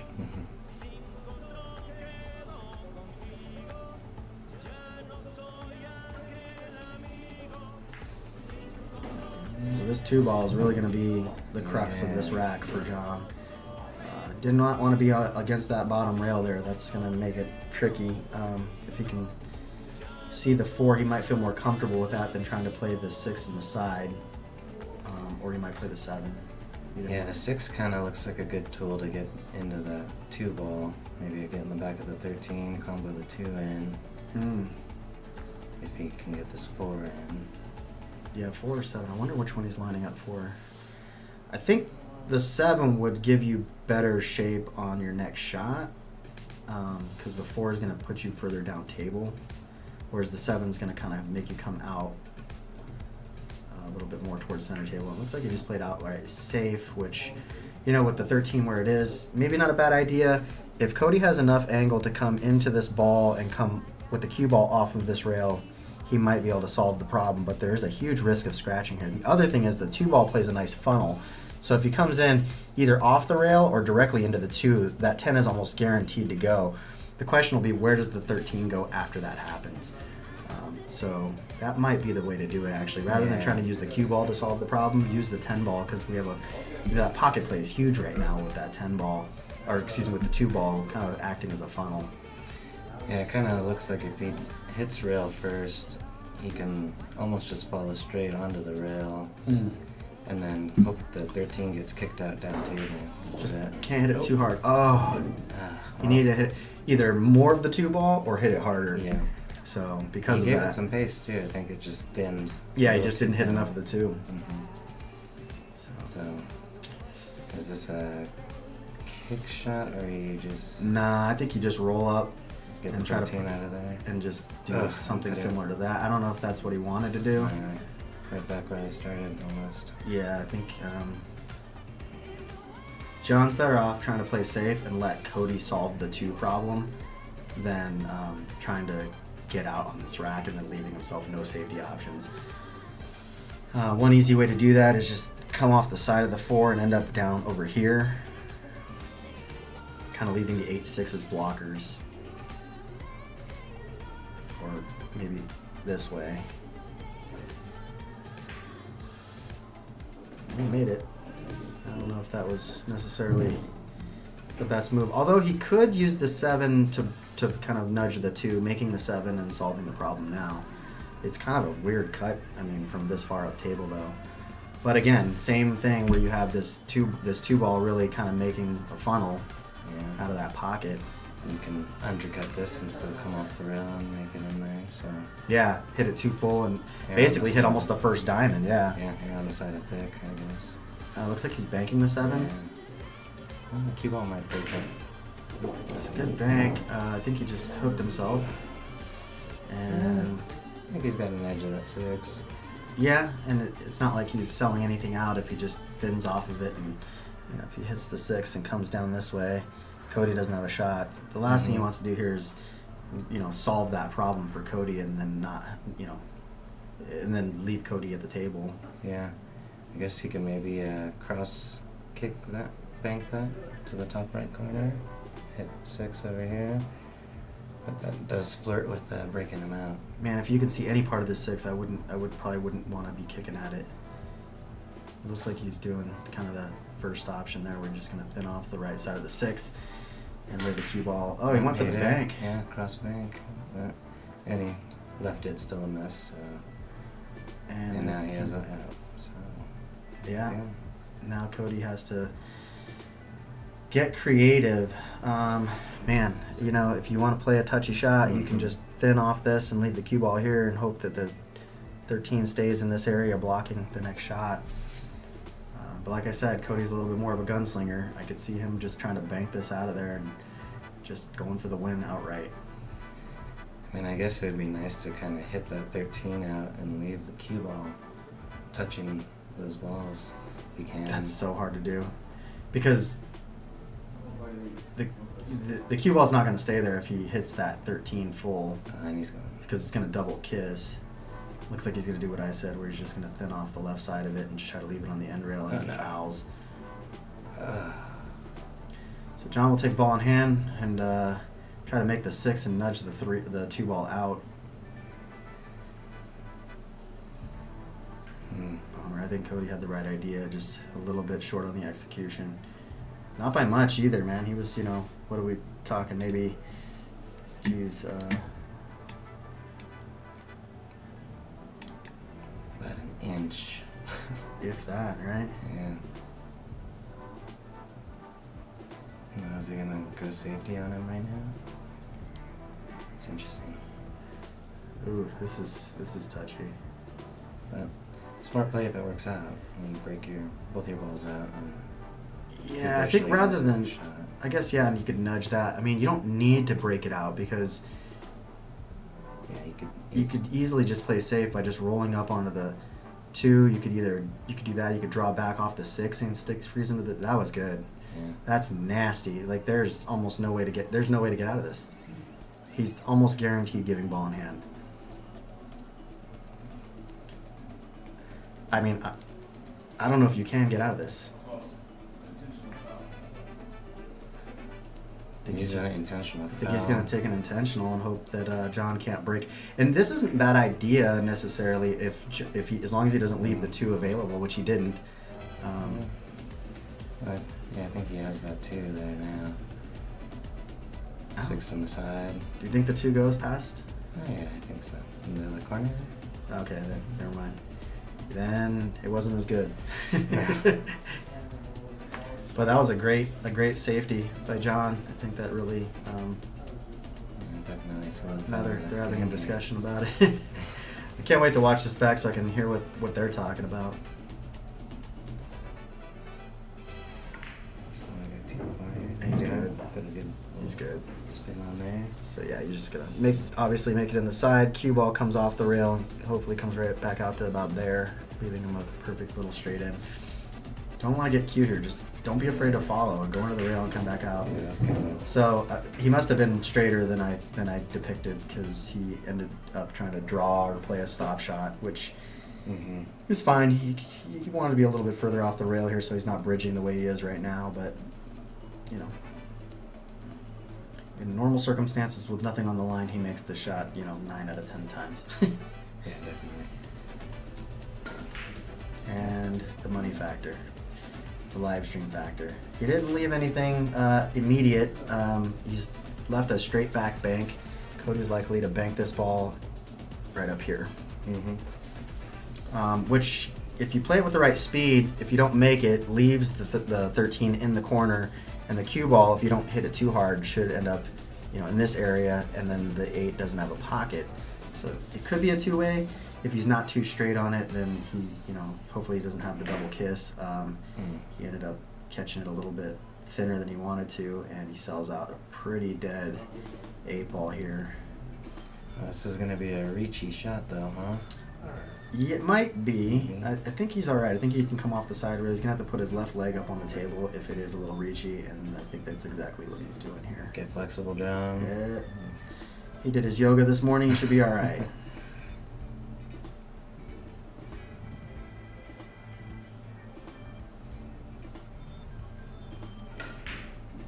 Man, he almost overcut that one. All right, well. Alright, John, the win, up 4-2 now, spreads that. Gets game lead number out- 6. lead apart there. And yeah, opens up the gap. So they were going back and forth in score, right? A little bit. There for a Yeah, minute. it's kind of been 1-1. Just until recently, I think. You want to hand me another one of those athletics? Oh, yeah. I'm getting crunk Feeling buff. on the NA beers. And 0.05 is not nothing. Oh, dude, I could crush like 75 of these. But 0.0 is nothing. So Oh, damn. we're not paid for this, don't worry. Yeah, if Heineken or Athletic Brewing want to sponsor the stream, please let me know. Brian, is the triangle, hey Clay, is your triangle directional? It's got that diamond at one point. That implies it is. It's funny, it is. It actually, that diamond on the front of it is supposed to go at the head. The other thing it has is in the center of the back of the rack, right at the bottom, right at the center of it, there's like a little groove. And you can't really see on my table, but my table has lines that are gridded on all of the diamonds. So if you were to come look at my table, you would notice that in pencil there's lines like this. That's terrible representation, but you get it. So what's nice is when you rack the balls, that little groove, you can line it up with that center line. So as long as you have the one ball in the spot, you can line the back of that groove up to that line. And you'll see at a lot of pool halls, they'll have a line coming from the spot down to the center diamond. And that's for helping align the rack, but also for games like one pocket or bank pool where you have to spot balls. It really helps you kind of line those balls up when you have to spot them. Gotcha. Just thought you like to play tic-tac-toe when you're done playing pool. Yeah, the grids are so I can play hopscotch later. Alright, you got one in. John keeps going with that side break, a little soft. And the strategy seems to be working.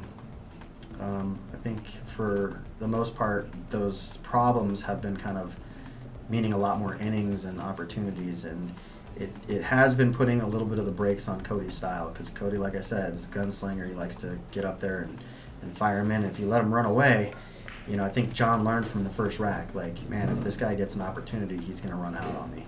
And I think that John's really using this break to put speed bumps into the game. Yeah, and that is, you take somebody out of their way of playing or their element, and things change really quickly.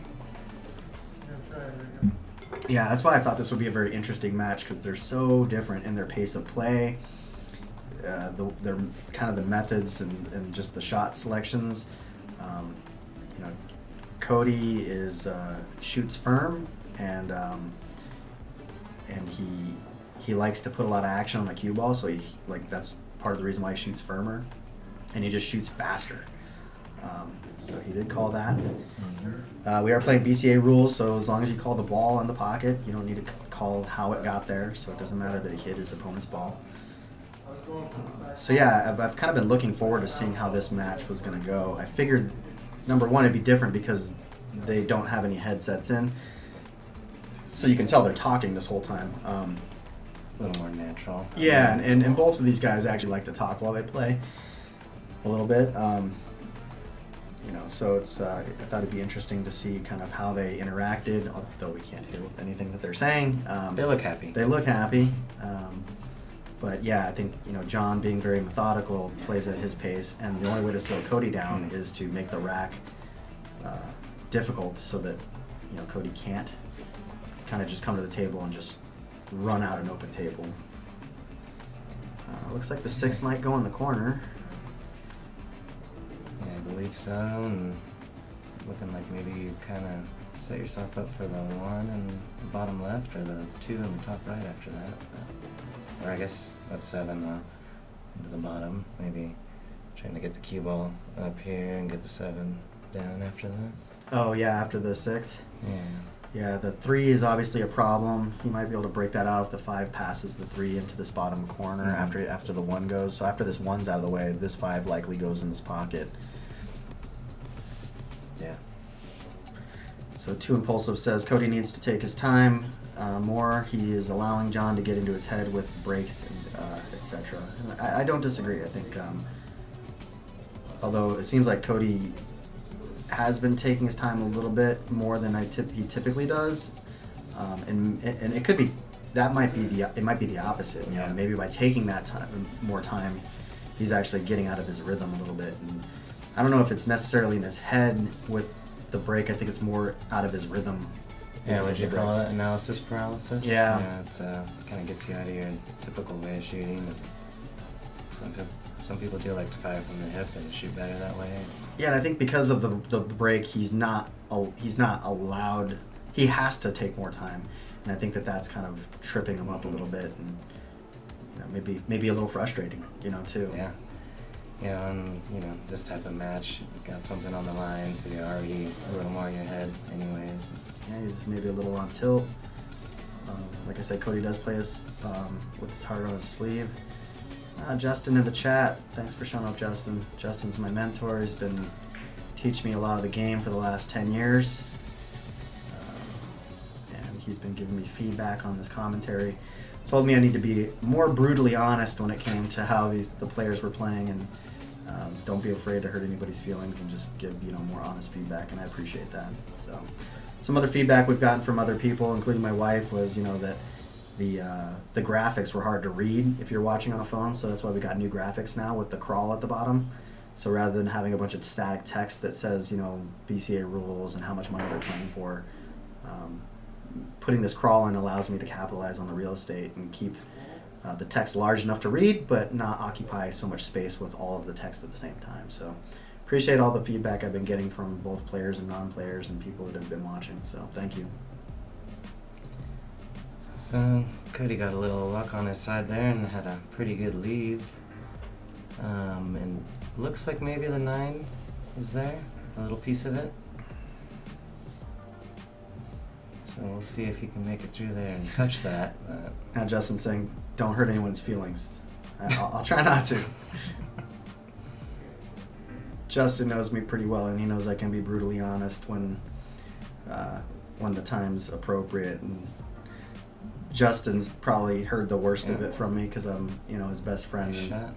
I give him all of my opinions about things when he asks me, and I usually don't pull any punches. So, but that's a different environment, These guys. This is going to be kind of. This will be memorialized. It'll be on my YouTube channel forever, and So I just want to be careful. Just not saying things that, oh wow, I wasn't expecting that. Yeah. I didn't even see that was there. I think he might have had to swerve that in and hope to catch it just right. But Sergio's in the chat. He's not here on the. He's not here present tonight, but he is definitely in the chat. Oh, Kirk is watching. Nice. Kirk is, if I'm thinking of the right person, Kirk Wallace is one of the owners of Distant Brewing. Has been extremely supportive of our tournament and invested extra time and energy into it by providing, equipment, new cues, and putting new cloth on the table last year, and basically supporting the stuff that Sergio has been wanting to implement, like some of the raffles and things like that. So really trying to it's already a popular tournament, but just showing the players that they appreciate them by not charging them anything as far as a greens fee, and then also just adding to it, having raffles occasionally and things like that. So Addy must be Kirk, so thank you, appreciate it. it was an unfortunate attempt to get some more action on that cue ball. He was pretty straight in on. Yeah, I think he was trying to cheat it a little bit and Yeah. get shape and just over cheated it. Man, these breaks are really effective at slowing these racks down. I'm telling you that, man. Well, yeah, I mean, we went through 3 games in 30 minutes, And now we're. Well, I mean, the first game went by how quick? Maybe 5 minutes. He broke and ran the first rack. Yeah, Cody that's broke and true. ran the first rack, and I think he got John thinking, oh no. So and John's been pretty vocal about his strategy, even at the tournament. At Distant, he'll be like, yeah, every time I break hard and from the middle, I open the whole rack up and I don't make a ball, and then my opponent comes to the table and has the potential of running out. And especially on a small table that doesn't play very hard, that's a very, very strong possibility if you're playing against a worthy opponent. Both John and Cody have won the tournament numerous times. I believe Cody's won it twice. And, oh man, now things are just getting a little wonky. I think the nerves are really starting to kick in. Now, Cody just got super fortunate because even though he kind of shit the bed on that shot, he definitely didn't leave John anything. Neither of these players play with the jump cue, though it is legal in BCA rules. Neither of them came with the jump cue. They're welcome to play with mine if they want to. I believe Cody has some experience jumping. He mentioned that he used to have a jump cue and he doesn't have one anymore. Whereas John, I don't believe has ever attempted a jump, not a legal one anyway. So Cody's going to come back to the table with some much better options than he probably should have. But we'll see what he does here. Yeah, he's looking pretty open on everything now, huh? Everything seems to have a pocket. Yeah, I think he plays the 1. I would not try to bridge over the stack here. Yeah. Cody's a tall dude, but you have an open shot on the 1 or the 3. The 1 plays natural if you just kind of stun follow down to the end rail and come back out. So he didn't want to nudge that, but he should be okay. Justin says if Cody can run out here, he'll win this game. Very observant. Yes, thanks for the insight. Appreciate it. Brett says I'd probably take the 1 after the week. I just had Brian. Yeah. I think they're still talking about foot massages. Maybe. Oh, maybe. Yeah. It's been a hot topic right now. Yeah, I don't know what's going on in the chat with the foot massages, but I think somebody's starting an OnlyFans here. or could something. be. Could be. Show your support, guys. Yeah, decisions, huh? I mean, he looks like he's going for the 6 on the side, but he's going to end up going towards the 5 here. Yeah. I'd say just play the 5, and then come up towards middle table and play the 6 after in the bottom or corner. even 2. Or the upper corner. Good shot. Oh, there you go. And then he's going to play either the 7. 3 or the 7. Yeah. So that worked out alright. Might leave himself close to that long rail to get that 2 now out of there. Oh, he's going 3. Okay.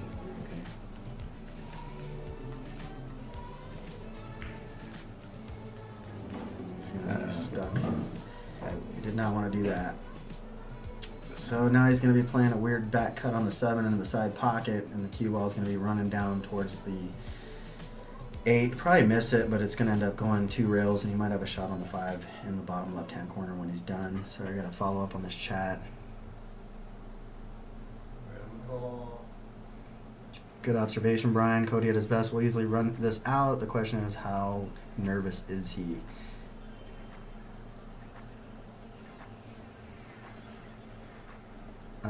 Dylan makes a prediction. Says John really seems like a thoughtful player, extremely patient, and that's why he'll win this. The turtle beats the hare. Yeah, the question is whether or not he can solve the problems that he's creating. If he keeps breaking the way he is, assuming he keeps winning, because it's win or break, and he keeps breaking. Oh, look at this, he gets by. Oh man, just look at that. Cody's like, oh, I thought I had it. So, if John keeps breaking the way he is, it's not like he's guaranteed every time. It just keeps getting the better of it. So, it's kind of a little bit of a crapshoot breaking like that, because you're creating problems, but you're creating them for everybody. Yeah. And I think one of those he didn't even make something in, so. Mm-hmm.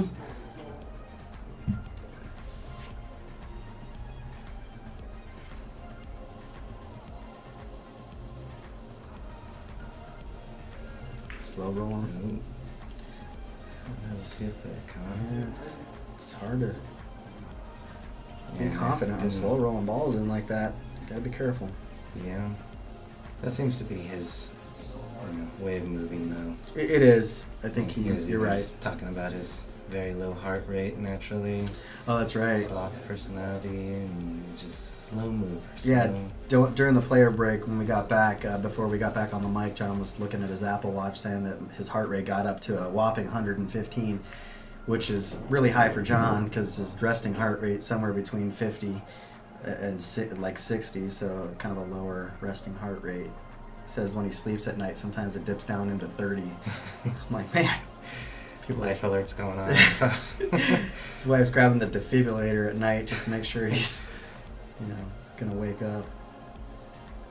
So I'd be curious to know what Cody's heart rate is, because I feel like he's already a lot more high strung, I think, than John is. Yeah, he looks like he's moving the same as he was when he got here. So. Yeah. So he's gonna try to get on the upper side of this. He's gonna try to come this way, but he didn't get there. So he's gonna have a. I think the two might pass. Yeah, the two might funnel underneath the 12 here. Just kind of make sure to hit the rail first, if anything, I guess. Yeah, and you gotta draw this back a little bit. You don't want to. There you go. Yeah. Nice, good job. Now he's got a little bit of a tester being on the rail here, but if he can just keep his nerves about him. I mean, Cody's a straight shooter. I mean, he's. I think. What you saw in the first rack is a lot more representative of Cody's regular rate of play than some of these subsequent racks, and I think that's just the nerves. And I think I don't remember who said it, but basically somebody was saying, if he can just kind of fade some of the nerves and some of the weird kind of layouts that John's been leaving him. See that he just did the whole handshake showing. The nerves, and Cody's pretty vocal about the nerves taking a toll on him, and I've talked to him about this. Cody's one thing I will say about Cody is he's not afraid to solicit advice, and that's something I can really appreciate from anybody that's trying to grow, is reaching out to people they know might have some information and really not being afraid to ask for it. And one of the things that I've been recommending to Cody is a book called Pleasures of Small Motions, which I know that does not sound like a title that is about pool. Sounds like it might be more about the foot massage that's going on in the chat, but it's really about the mental game of pool. It's about a sports psychologist named Bob Fancher, Dr. Bob Fancher, and he's just written such an excellent book on the mental side of the game, and it just really helps if you can really incorporate those things into your game, because I don't think conventional wisdom about the way to play and how the nerves play into it really, a lot of people don't think on that level. They just think, oh, I just gotta learn to grind through it, or if I do it enough times, it'll get easier. And it's like, no, there's techniques, and it's a skill to learn. So This rack is getting a little interesting on what John's options are here to this line. And definitely left him a shot. It's looking like a bridge shot though. And not the easiest cut. Let's see if he elects to just reach at it. It's pretty lengthy. Yeah, he doesn't want to use that bridge. Neither would I. yeah, it's one of those tools that you just kind of. I think because most of the time these guys are playing on 7-foot tables, it just doesn't come up. Mm-hmm. Does he have 1 foot on the ground? Yeah. Gotta have 1 foot on the ground. It looks like he does. He's gonna shot put this thing in. I personally like to take my left leg and put it on top of the table and kind of twist my body the other way, because this really binds you up and kind of cramps up your lower section and your diaphragm, so you're not breathing anymore. And then every time you do take a breath, it moves your whole body. Imagine he used to play Twister a lot. There you go. It's like left foot green right now. Oh, apparently John mentioned the 1 foot rule. We can't hear them, but Brian just mentioned in the chat, so you could have heard that. Hey, Brian, if you don't mind, how's the volume on everything? I know we were testing this last night. Can you not hear the room music? Just curious.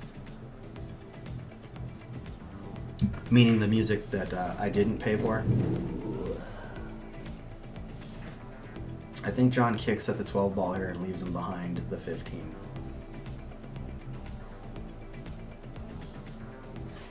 Okay, yeah. You might actually even that direction. Yeah, because this does not frozen, so actually a little bit steeper, maybe like that. Kind of looks like what he. Yeah, there. I think Cody was looking to see if it's frozen because it looks like that's what Does John's not look trying like to do. it's frozen. It's not. It's Yeah. got about a 1/4 inch off there. Mm-hmm. You see a little light on the table there. Okay, player voices. Okay, that's fine. As long as we're not muffled. And that's what he did. And that's the shot. That was good. So Cody will be kicking at this 8 ball. Does he have the cut? I don't think Back so. cut? He's looking, but I really think that 15 is big. Mm-hmm. It's big, big. I think kicking it this way so that the cue ball ends up down table is better than trying to kick it this way. Okay, good hit. Did he call it in that cross side? I don't think so, but I think Not giving ball in hand right now is pretty no. key. Yep. Dope camera play. Thank you. Yeah. That wasn't cheap, so I appreciate it. I appreciate the kudos on the camera. And the camera really was less about the video quality. I mean, it was the fact that I was running the camera over Wi-Fi, so there was this weird delay. I don't know if you guys remember from the last few chats or last few streams, where you could hear the object balls bleeding into this room, into our commentator's mic, but then there was a delay, so you'd heard the balls before you saw the shot, which was really funky. Honestly, if Cody can take advantage of this miss, Nice and he hit. does. All right, Cody. Keep the nerves at bay. And he brings it, closes the gap to 1 game. And Cody will be breaking. I like to It's see gotta this. feel good, I'm sure. This little fist bump.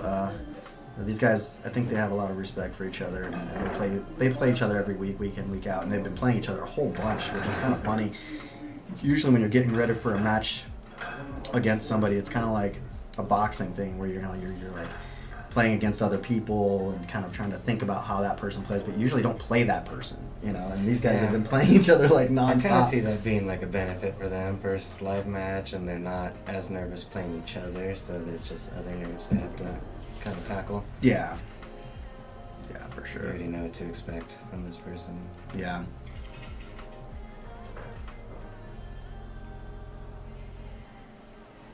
All right, Cody's got some fans. See if we can get a ball in. Doesn't look like anything's gonna drop. John's worst fear, opening the table up and nothing going in. So this is probably what he's. You got a couple problems with this 2 and that 13 down, or that 12 down there. Yeah. That's kind of it, Kind of really. it, huh? But stripes, are kind of ugly because of that and because of that 10 ball right there, not having a pocket past the 8, I don't think. He is electing to play stripes now because I think that's the easiest first shot. Mm-hmm. He'll probably play the 11 in the side next.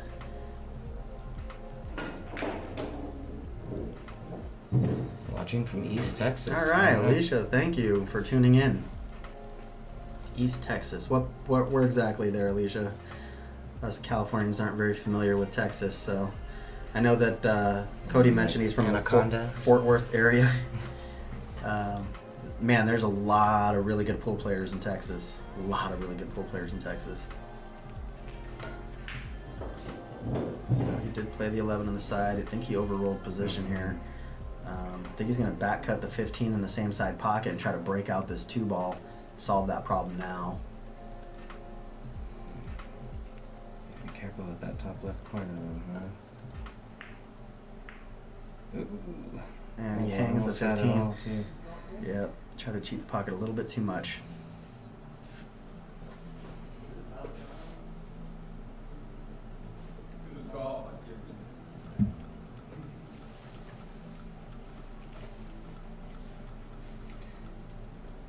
So looks like, I guess maybe 2 options, but it looks like the 7. I'm thinking the 7 in the corner. Mm-hmm. Marshall, Texas, outside Tyler, Texas. Okay. Well, Really thanks for narrows tuning it in. down for me. Okay. Have you been to Uh, Texas before? I have not been to Texas before. Me neither. Oh. But every Texan I've talked to about it says it's the best place to be, so. So I keep hearing. I definitely want to check it out sometime. For sure. Maybe not in the dead heat of the summer, but maybe more like a winter Texas guy. Yeah, from Mammoth, being a Mammoth boy, it makes a lot more sense for you to not go there in the summer. We're used to a little bit cooler environment over here. Yeah, coming from Southern California, there was times where I didn't even recognize myself in the mirror. Just kept getting darker and darker. And You're like, I'm a silhouette of the person I used to be. I am a shadow. Hello.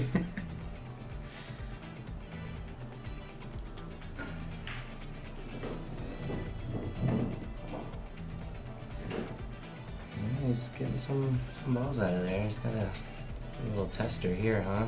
That 1 ball, I think, or is he gonna play the 3 I up think by the he's 5? stripes, right? So he's Oh, probably sorry. around 13 in the corner, or this. Maybe he's going inside. It's a good thing I have a co-commentator here to keep me on track.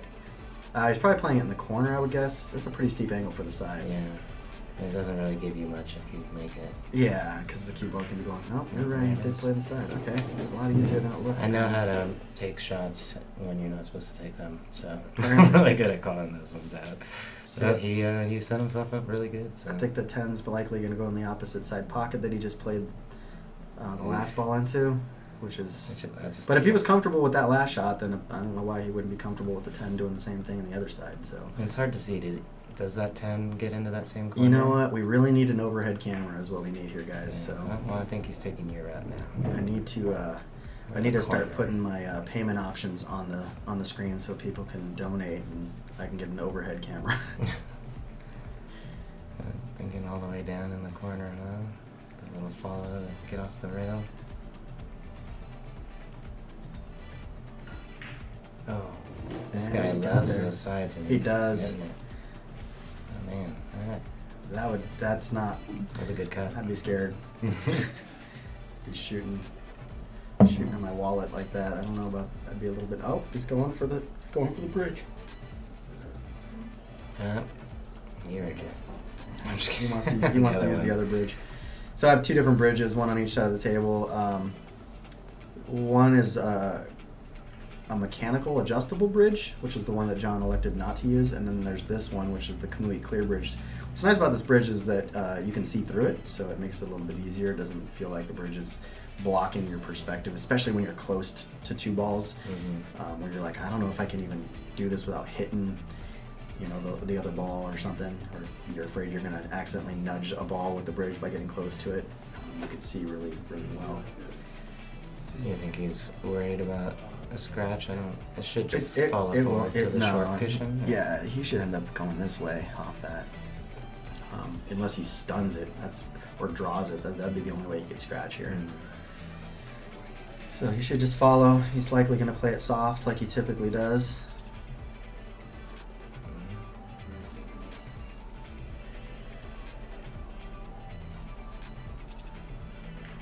There it is. And he gets it, creeps it in, and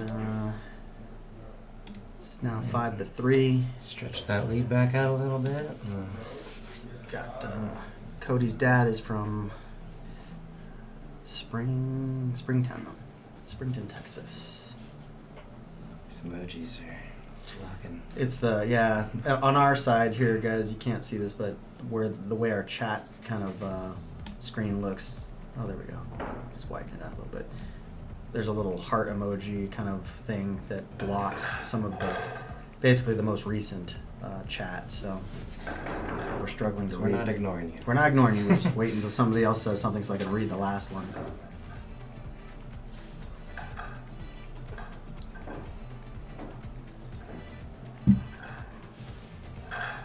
Yeah, this is a pretty important game right here.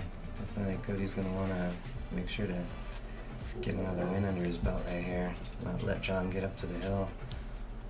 This many games apart. He's on the hill of the hill. Hill of the hill. The hill of the hill.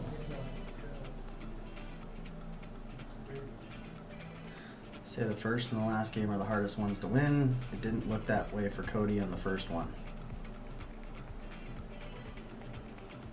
Oh yeah, he went through that pretty quickly, huh? He Pretty did. Smooth. Yeah. So smooth he didn't even know what happened yet. Makes 2 balls. Broke harder this time, but still from the side. And there's 2 stripes, huh? Yep. 2 Alright, stripes so- are down, and it looks like he's got a shot on the 12 ball that's the easiest to start with, so he'll likely elect for stripes. Yeah, if he likes that cut, that's the way to go. There's maybe that 6 goes to the corner, but if you got a stripe shot, we take it. So Brian says, John normally picks the worst house cue for tournament play. What's he do shooting with now? He actually brought his own cue. He brought 2 cues. And it's funny that you say that, Brian, because he actually said that he brought the one that he's been playing with, and then he had this other one that was that he said was kind of a crappy cue that his son was playing with, but then he tried it and he liked it, so he's playing with a crappier cue. So you're not wrong. He is definitely choosing the crappier cue. So yeah. Hopefully he gave his son the nicer cue if he's just gonna jack his cue like that. That is the perk of being a dad, though, right? It's like, oh no, there's mine.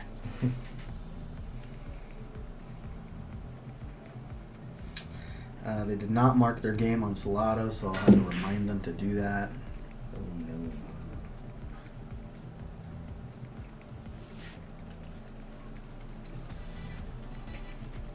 Yeah, I don't think he sold out too much here, huh? Maybe a 4-ball bank into the side. Sorry guys, I'm texting the players that they need to update their score on Salado.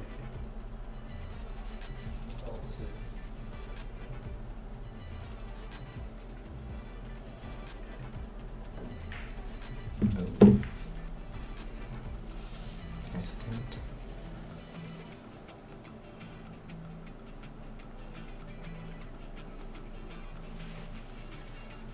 So you gotta kind of take the duck here and get yourself set up on another shot. Oh, that 14 that's hanging? Mm-hmm. Yeah. Yeah, you can come around, play the 15 in the side next. A little longer than I expected, so I'll play the 10 in the corner next. And I believe that 9-ball is good for the corner. So if he draws back for the 10 here to basically past where he is now, he needs to come back a decent... Oh, actually, he might come forward so he can play the 15 in this upper corner, but that's going to make for harder shape on the 9. Yeah, he might be able to roll it right up into this side pocket area. For all I know, he might roll down, play the... Oh, no. no. That was definitely worst case scenario. If I was gonna say there's one place you can't be, that might have been it.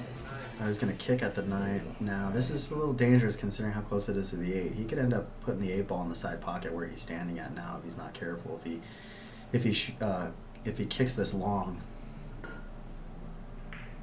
Oof. Yep, that's where it was headed if he had hit it harder.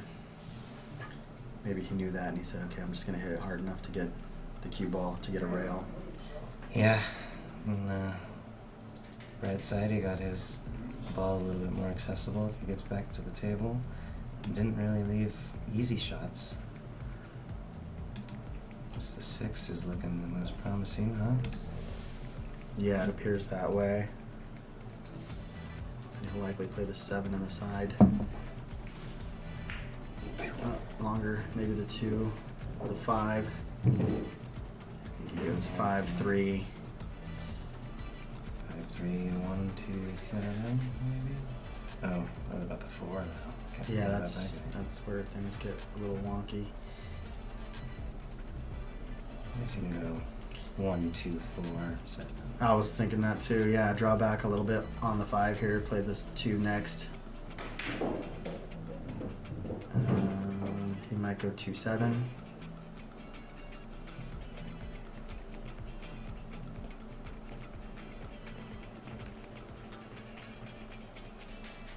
So 3, maybe off the short rail and back for the 1.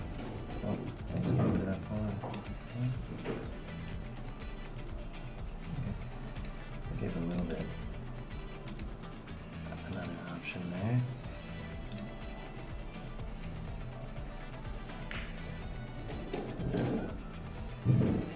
See any problems here?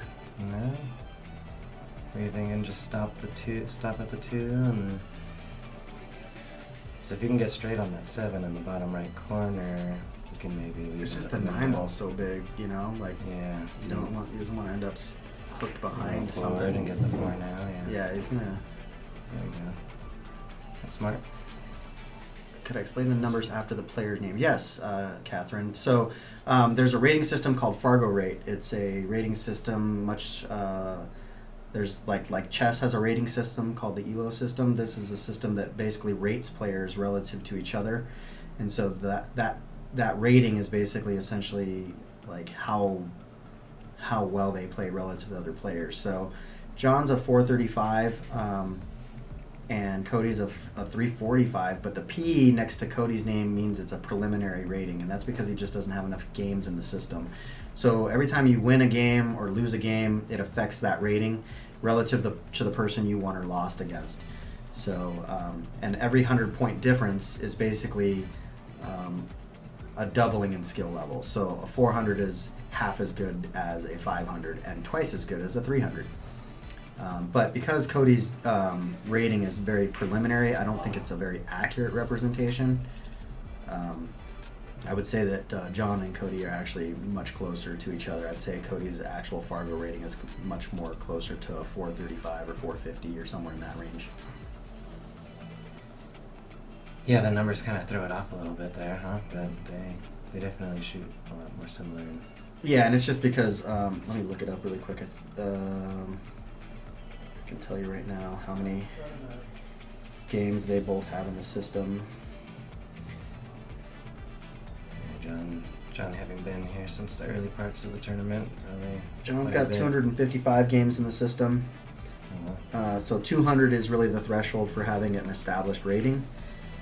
So he's well established. You actually now have an established rating. You have 225 games in the system. Hey, look at that. And then you're actually the only other person in our... Oh no, Ben Minnick just got 202, so now he's fully established. Let's see, Cody has only 38 games in the system, so his robustness is pretty low. I guess his number would also likely change a lot after each match, huh? There's Correct. not as much of an average going on. Yeah, and the way the system works is it factors in the most recent data more relevant than older data. So, because sometimes you could have like a bunch of games in the system and then you don't play for a long time. So then, you might get a lot better. So you wouldn't want that average to be hard to influence. So newer data is going to influence that number more so than the old data did. And John kind of punched that a little weird. Yeah, I think he was trying to draw it back a little. Closer than. Hey Ben, I did say your name. I was just looking at Fargo ratings, and it looks like you finally have a fully established Fargo. You have now 202 games in the system, so welcome to the established player club as far as Fargo ratings are concerned. All of those ratings are actually been established through the weekly tournaments at Distant and Brewing, so it's pretty cool. It was one of the goals that Brian and I had, was to get players rated in Fargo and really kind of establish a pool of players within our area that could compete relative to other players if they were to go somewhere else and play in tournaments that were Fargo rated. Thank you, Catherine, for subscribing. Appreciate it. Yeah, it's pretty nice to go to Vegas for those BCAs and actually be able to play a little mini tournament because of the distant tournaments. Oh, that's right. Yeah, you had some games in the system. Yeah. So Brian, or no, Justin says every 3 years a data points weight is reduced by 50%. Thank you for the info. Appreciate it. So only have 3 years that you can sandbag someone when you get really good and your Fargo rating's still really low. Oh,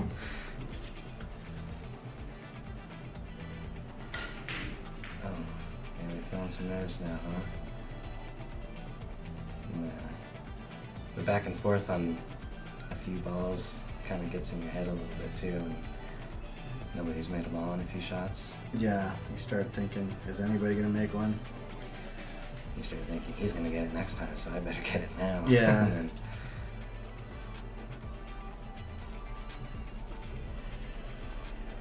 seems like the right decision. Go to 7, then the 4 to try to get that 8 inside. Oh, no. and The wheels is he are gonna coming block off. it off a little bit. Man, the 4 does not block, I don't No. think. Yeah, I think he kicked it out. And the fact that the 8 is kind of easy into the side from down table. It's right up John's alley, nice and slow and straight. And No problem, Beverly. I almost wanted to call him like a safety ankle ball because I knew I wasn't in that position to play. Yeah, like Brian's saying in the chat that the Fargo rating system is a global rating system. So it's not a rank. So it's not like somebody's being ranked. Although Fargo rates can be used to rank how people are. You know, it's usually more like when you're talking about the high echelon players, like the top 10 in the world and what their relative Fargos are. But so like for instance, the best player I think in the Fargo rating system right now I think is Josh Filler. it's like an 850 or something. It's somewhere near 850, yeah. So top players list, top 100 in the world. Got a little chess match going on here. I like it. Josh Filler is at 848. Oof. So, How dare I give him an 850? You gotta work for that. yeah, right. And then Feder Gorston, number 2 at 844. So that gives you an idea when I said, every 100 points is twice. Oh, look at this. Ooh. Oh, it's Saturday and the banks are closed. I was kind of feeling like that's the type of shot he needed, was a nice, hard, firm shot, and kind of quit the roll-in thing for a sec. It almost worked out.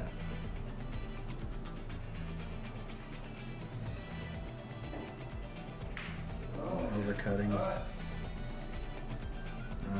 You could hear Cody react from even through the sound blanket and the weather stripping we have on the door. Yeah, definitely. Some things you just can't muffle. No.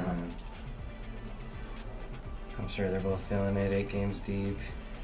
Nerves are going, you start getting into a stalemate. And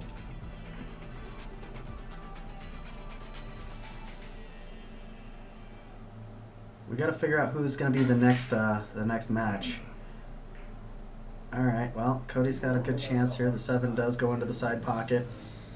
just needs to really So control we need- the speed on. We need some people in the chat that are from the area that kind of know what the rivalries look like to make some suggestions. Maybe we can get a couple players next month on the stream. What do you think? It's a good question. I know Roman's been chomping at the bit for a while to get in there, but Oh, him and Sergio, but Sergio's about to have a baby, so I don't know if that option's gonna be. yeah, he's gonna have his hands full. Yeah, I don't know if that's gonna be a possibility for Sergio. I don't know, I would think it's a tough one. Jack maybe. Jack's talked about it. I know he wants to come down here and hit some balls on the table first. He talked about potentially playing. Oh, who did he say? I think he said maybe Sam. That'd be a good one. I'm trying to shoot for a live stream every month, but it really comes down to not only, the players' availability, but obviously my availability. This table's in my living room. Roman versus Roman, a one-man show. That's probably what it feels like in Roman's head. Oh no! He didn't want to. He was trying to put enough left on it to keep position, so then he ended up swerving a little bit, or he just didn't aim well enough with putting a lot of left on it. So you gotta punch this to the rail and back out so that you can get the 8, or you can just roll it in and then shoot the 8 in the upper right-hand corner. But I kind of figured he would, and he overcuts it. Yeah. That's the problem. You gotta. Yeah, and I wasn't gonna leave a very easy ball shot either. I think you can kind of be a little bit more slow rolly with balls on a much smaller table. I think when you step up and it's your shots are going to be relatively longer most of the time, slow rolling is going to be less effective. So he's going to try to bank the 4 ball in the upper left hand corner, and he gets he misses, and he leaves. This is That's a dang good try. It's a dang good try, but I don't know if John's got a bank here. This might be too close to a double kiss. Yeah. I think he's gonna shoot for the bank. Yeah, he's definitely shooting for the bank. Cody's seeing if it's frozen. Yeah, I guess that is another play. Yeah, just kind of tap it and leave it over there. I don't know if it was declared frozen. It didn't look frozen even from here, but.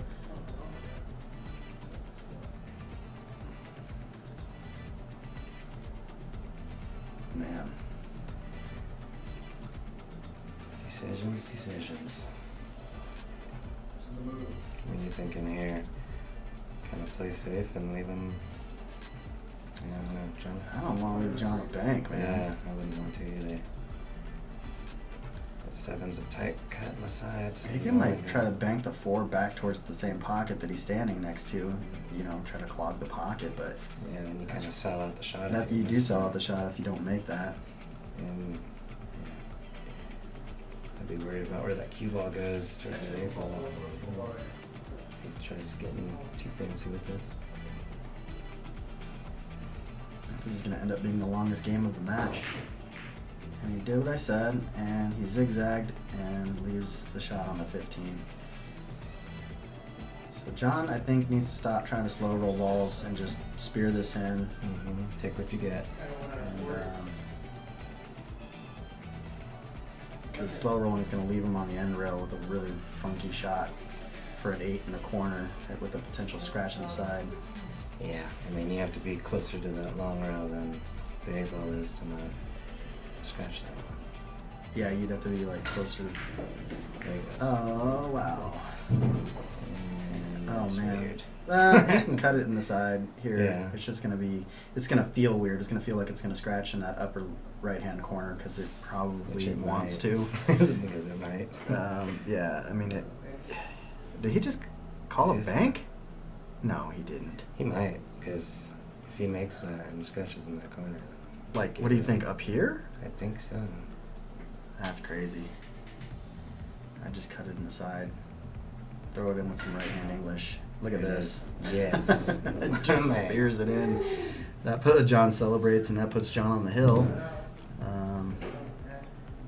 So score is 6-3 John. And they need to update. Oh, we got Blue in the chat. Welcome, Blue. I think that scratch he had earlier doing a similar cut kind of played in his head there. Maybe go out on my shield, shoot the ball, and Yeah, he's like, I'm not leaving it to chance. All right, well, getting down to the nitty gritty. Let's see if Cody can start to claw his way back. you better believe it, JoJo. It just happened. Here we are. Unbelievable. Thanks for tuning into the Ocho, guys. Here we are. This is where we are, and here we are. This is us. Being us here. I feel like there's an unbelievable quote there too. Dodgeball. Oh, it's unbelievable. I just can't believe it. Oh man. Unbelievable. Shouldn't have brought those guys up because we're not gonna be commentating as good as them. They're pretty much the goats. Yeah, dude. Jason Pepper Bateman. It's what's the other dude's name? Oh man. We'll figure this one out by the end. Right. Okay. Cotton. Yeah. Pepper and cotton. It's unbelievable. Unbelievable cotton. I just can't. I can't believe it. Looks like he's blindfolding himself. Yeah, he's not going to be able to see very well, Cotton. That would have been a sweet way to end the last match. Like, you know what, guys, we haven't made anything in. Let's just go with this blindfolded and something will happen. Cody's commentating. Cody, you need to get back in the game, bro. If you're in the chat, you're in the wrong place. He told himself, oh, He was telling John, Yeah. great shot. Oh, man. He's not wrong. It was a great shot. Oh, now he's I got a hope good he- chance to break out the 9 He here. said it out loud at least, too. Yeah.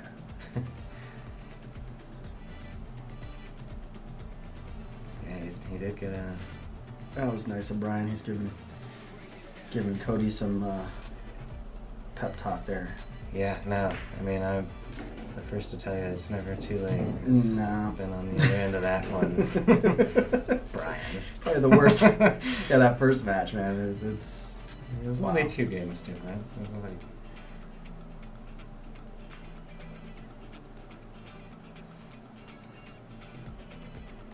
that 12 ball with that 2 ball is going to be an interesting one. He Yeah. overcuts that by about a diamond, so Cody will be coming to the table. Not a lot of options here. No, I don't know if he can see the 2 ball full enough to be able to do anything with it. I don't think so.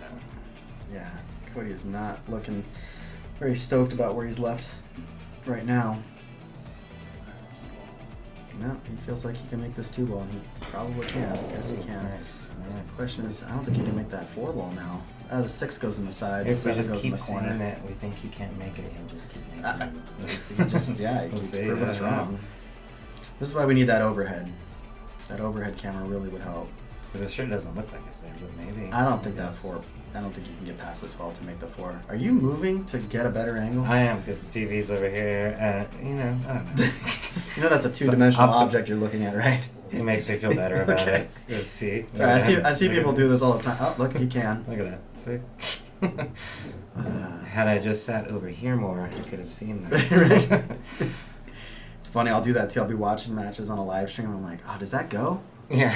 Oh, wait, no, that doesn't change And you anything. think you are the camera. Yeah. Like, oh yeah, my perspective didn't change at all. And he overcuts that. Oof. So,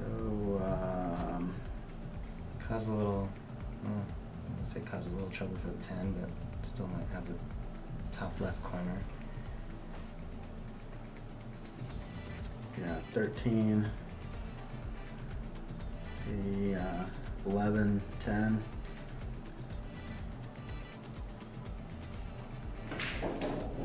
Oh, no, that's a foul. No, that's a foul.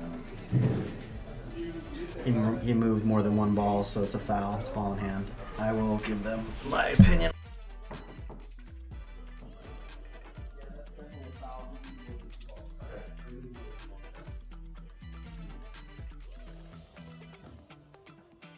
Tried to move the 11. Yeah, so they were just asking for my opinion on that. So the rules, if he had just moved only 1 ball, it wouldn't have been a foul. The opponent would have the restoration option, meaning, deciding where it goes back. Usually they can kind of agree on that, but the fact that he moved the 11 and then the 11 hit the 8 means he moved 2 balls. If you move more than 1 ball, it's definitely a foul. So big change of fate here. Cody gets a good opportunity after feeling like he may not get another chance at the table. So I think he needs to clear up this 5-ball situation first. Yes, he's drives or solids right now. He's solids. Okay. The last shot was Brian's in the chat. Excuse me, was John, all I have to do is read the screen, was John making the 13 in this pocket. Yeah, that's right. Yeah. So yeah, that 5 definitely needs to get out of there. 6 is a little weird too. The 6 was a little wonky. If the 5 clears and goes down here, then he's probably solving the right problem now, but if that 5 doesn't clear, I don't know if this is the right move. Yeah, he's hoping to bump that 10 so he has room to get the 7 after this. Oh. See what you did there. Oh, unfortunate. I'm not sure what he was attempting there. Maybe he was trying to get behind and maybe break those out from behind. Or just underestimated the amount of draw he got and wanted to sit behind him. Yeah, I don't know if you can see that 7 now. Yeah, maybe a cross bank. So let's pause this. Let's see if we can get this.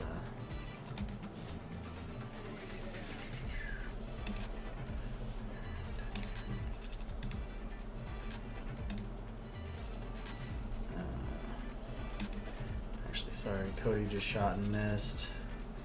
Sorry guys, I didn't mean to go away. I was trying to give you the replay on the foul so you can kind of see what we were talking about.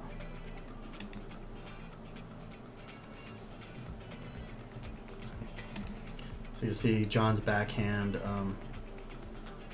just takes that 11 ball and goes right into the 8 ball. That's the 2 balls that we were talking about.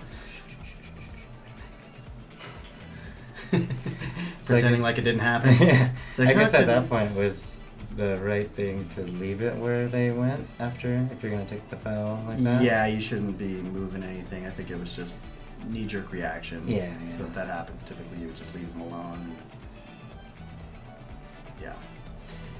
So John made that 14 in the side pocket, I believe it was. Yeah, slow rolled that in. So John's using the bridge in a weird way, Oh. and because of that, he misses. So I don't know if you saw his grip hand, but he was basically holding that cue like a regular, rather than holding it like a shake weight. And I'm not going to do the motion for you guys because I don't want that on video. It's a little uncomfortable. If you need the room, hey.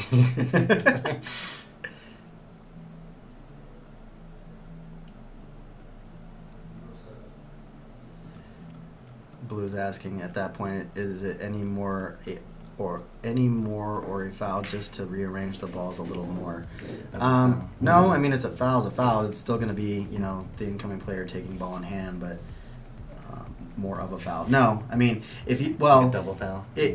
You can if you're intentionally trying to rearrange the table with your hand, then you're doing something that's unsportsmanlike. And in certain situations where there's a ref, that can be considered a warning, and then if you do it again, it can be considered a loss of game. But that's not the situation here. I don't think John was intentionally trying to do anything unsportsmanlike by doing that. I think He was just trying to catch it. I think he before was just it like, hit oh the shit, ball. yeah, and reacting to it. So. It's funny, I was actually just watching the match last night, and they did have some kind of like double foul thing.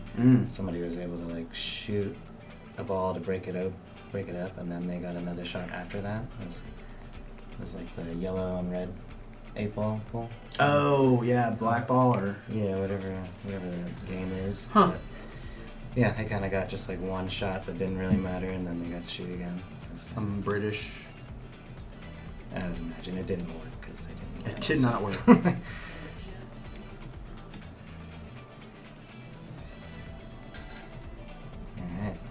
I think he's gonna be getting comfortable with this bridge here sooner or later.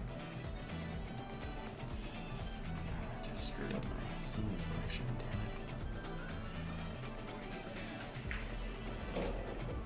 damn it. That's a little more than what he wanted, huh?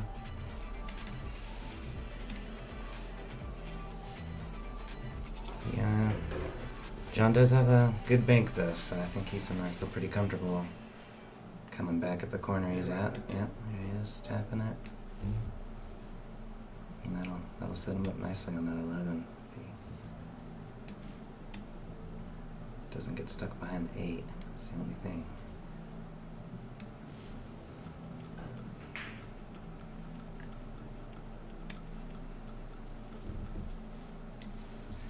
Overdoes that one, so Cody's gonna have a decent look to try to come back here.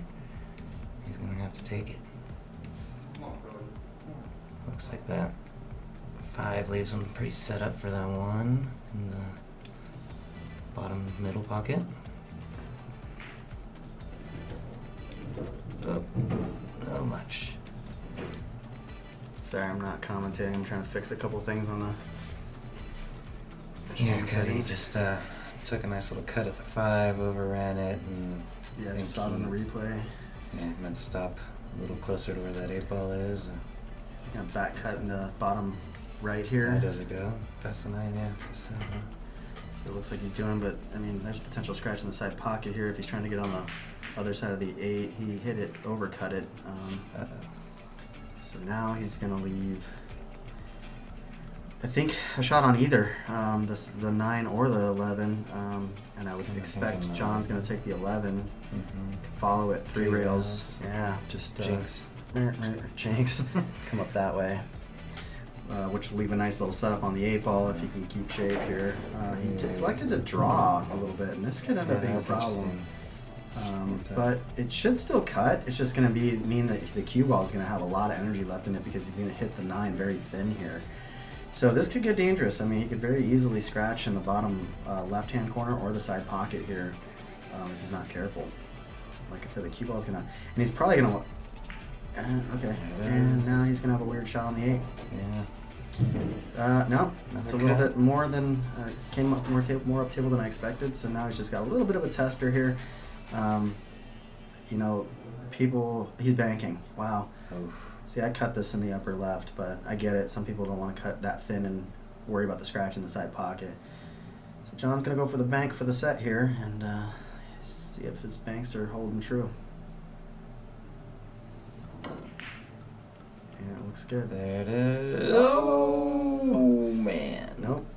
Looks like let's do or die now. Cody lives to fight another shot. Man, this is this is the worst. I mean, look at Cody flips his hand up. I would be doing the same thing. He's like, I got nothing.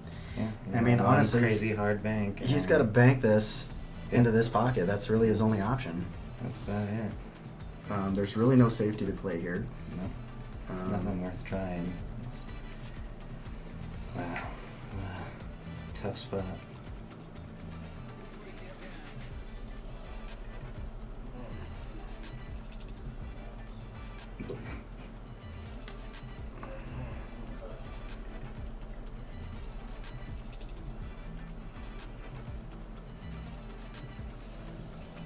Man, if he banks this in, it's going to be sick. Oh, he tried to cut it. He overcut it. Wow. And this is going to be the set, guys, unless he can get behind the 1, which he did not. And unless John... It's deep in that pocket. It's like, John, if he might have watched the first match you played, then he might be feeling a little nervous right now. But, I mean, he should be able to cut it in and hit the rail. There's no reason to hit this ball full. Like, as long as you hit to the left or the right side of this ball, you're fine. And really, you should be aiming for the right side of it. So he wants to hit it on this side. That's terrible. That wasn't what I meant. It's a big circle right in front. And yeah, there it is again. My accuracy on the telestrator sucks here, guys. He should hit it somewhere where he doesn't follow it. Yeah, just don't hit it full. So as long as he hits on the side of it, he should be fine. And this should be the match.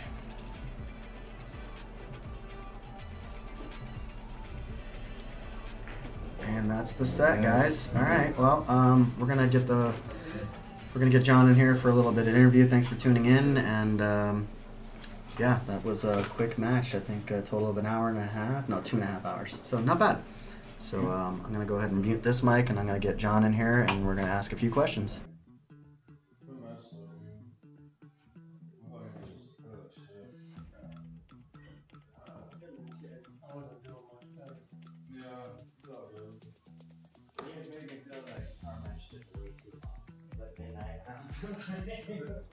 No, we had one of those games where it kept going. The game before last, I think, was kind of That's where we lose all the subscribers. Let me get you real quick and then. It was good. I can barely hear you guys murmur. Oh, yeah. For once,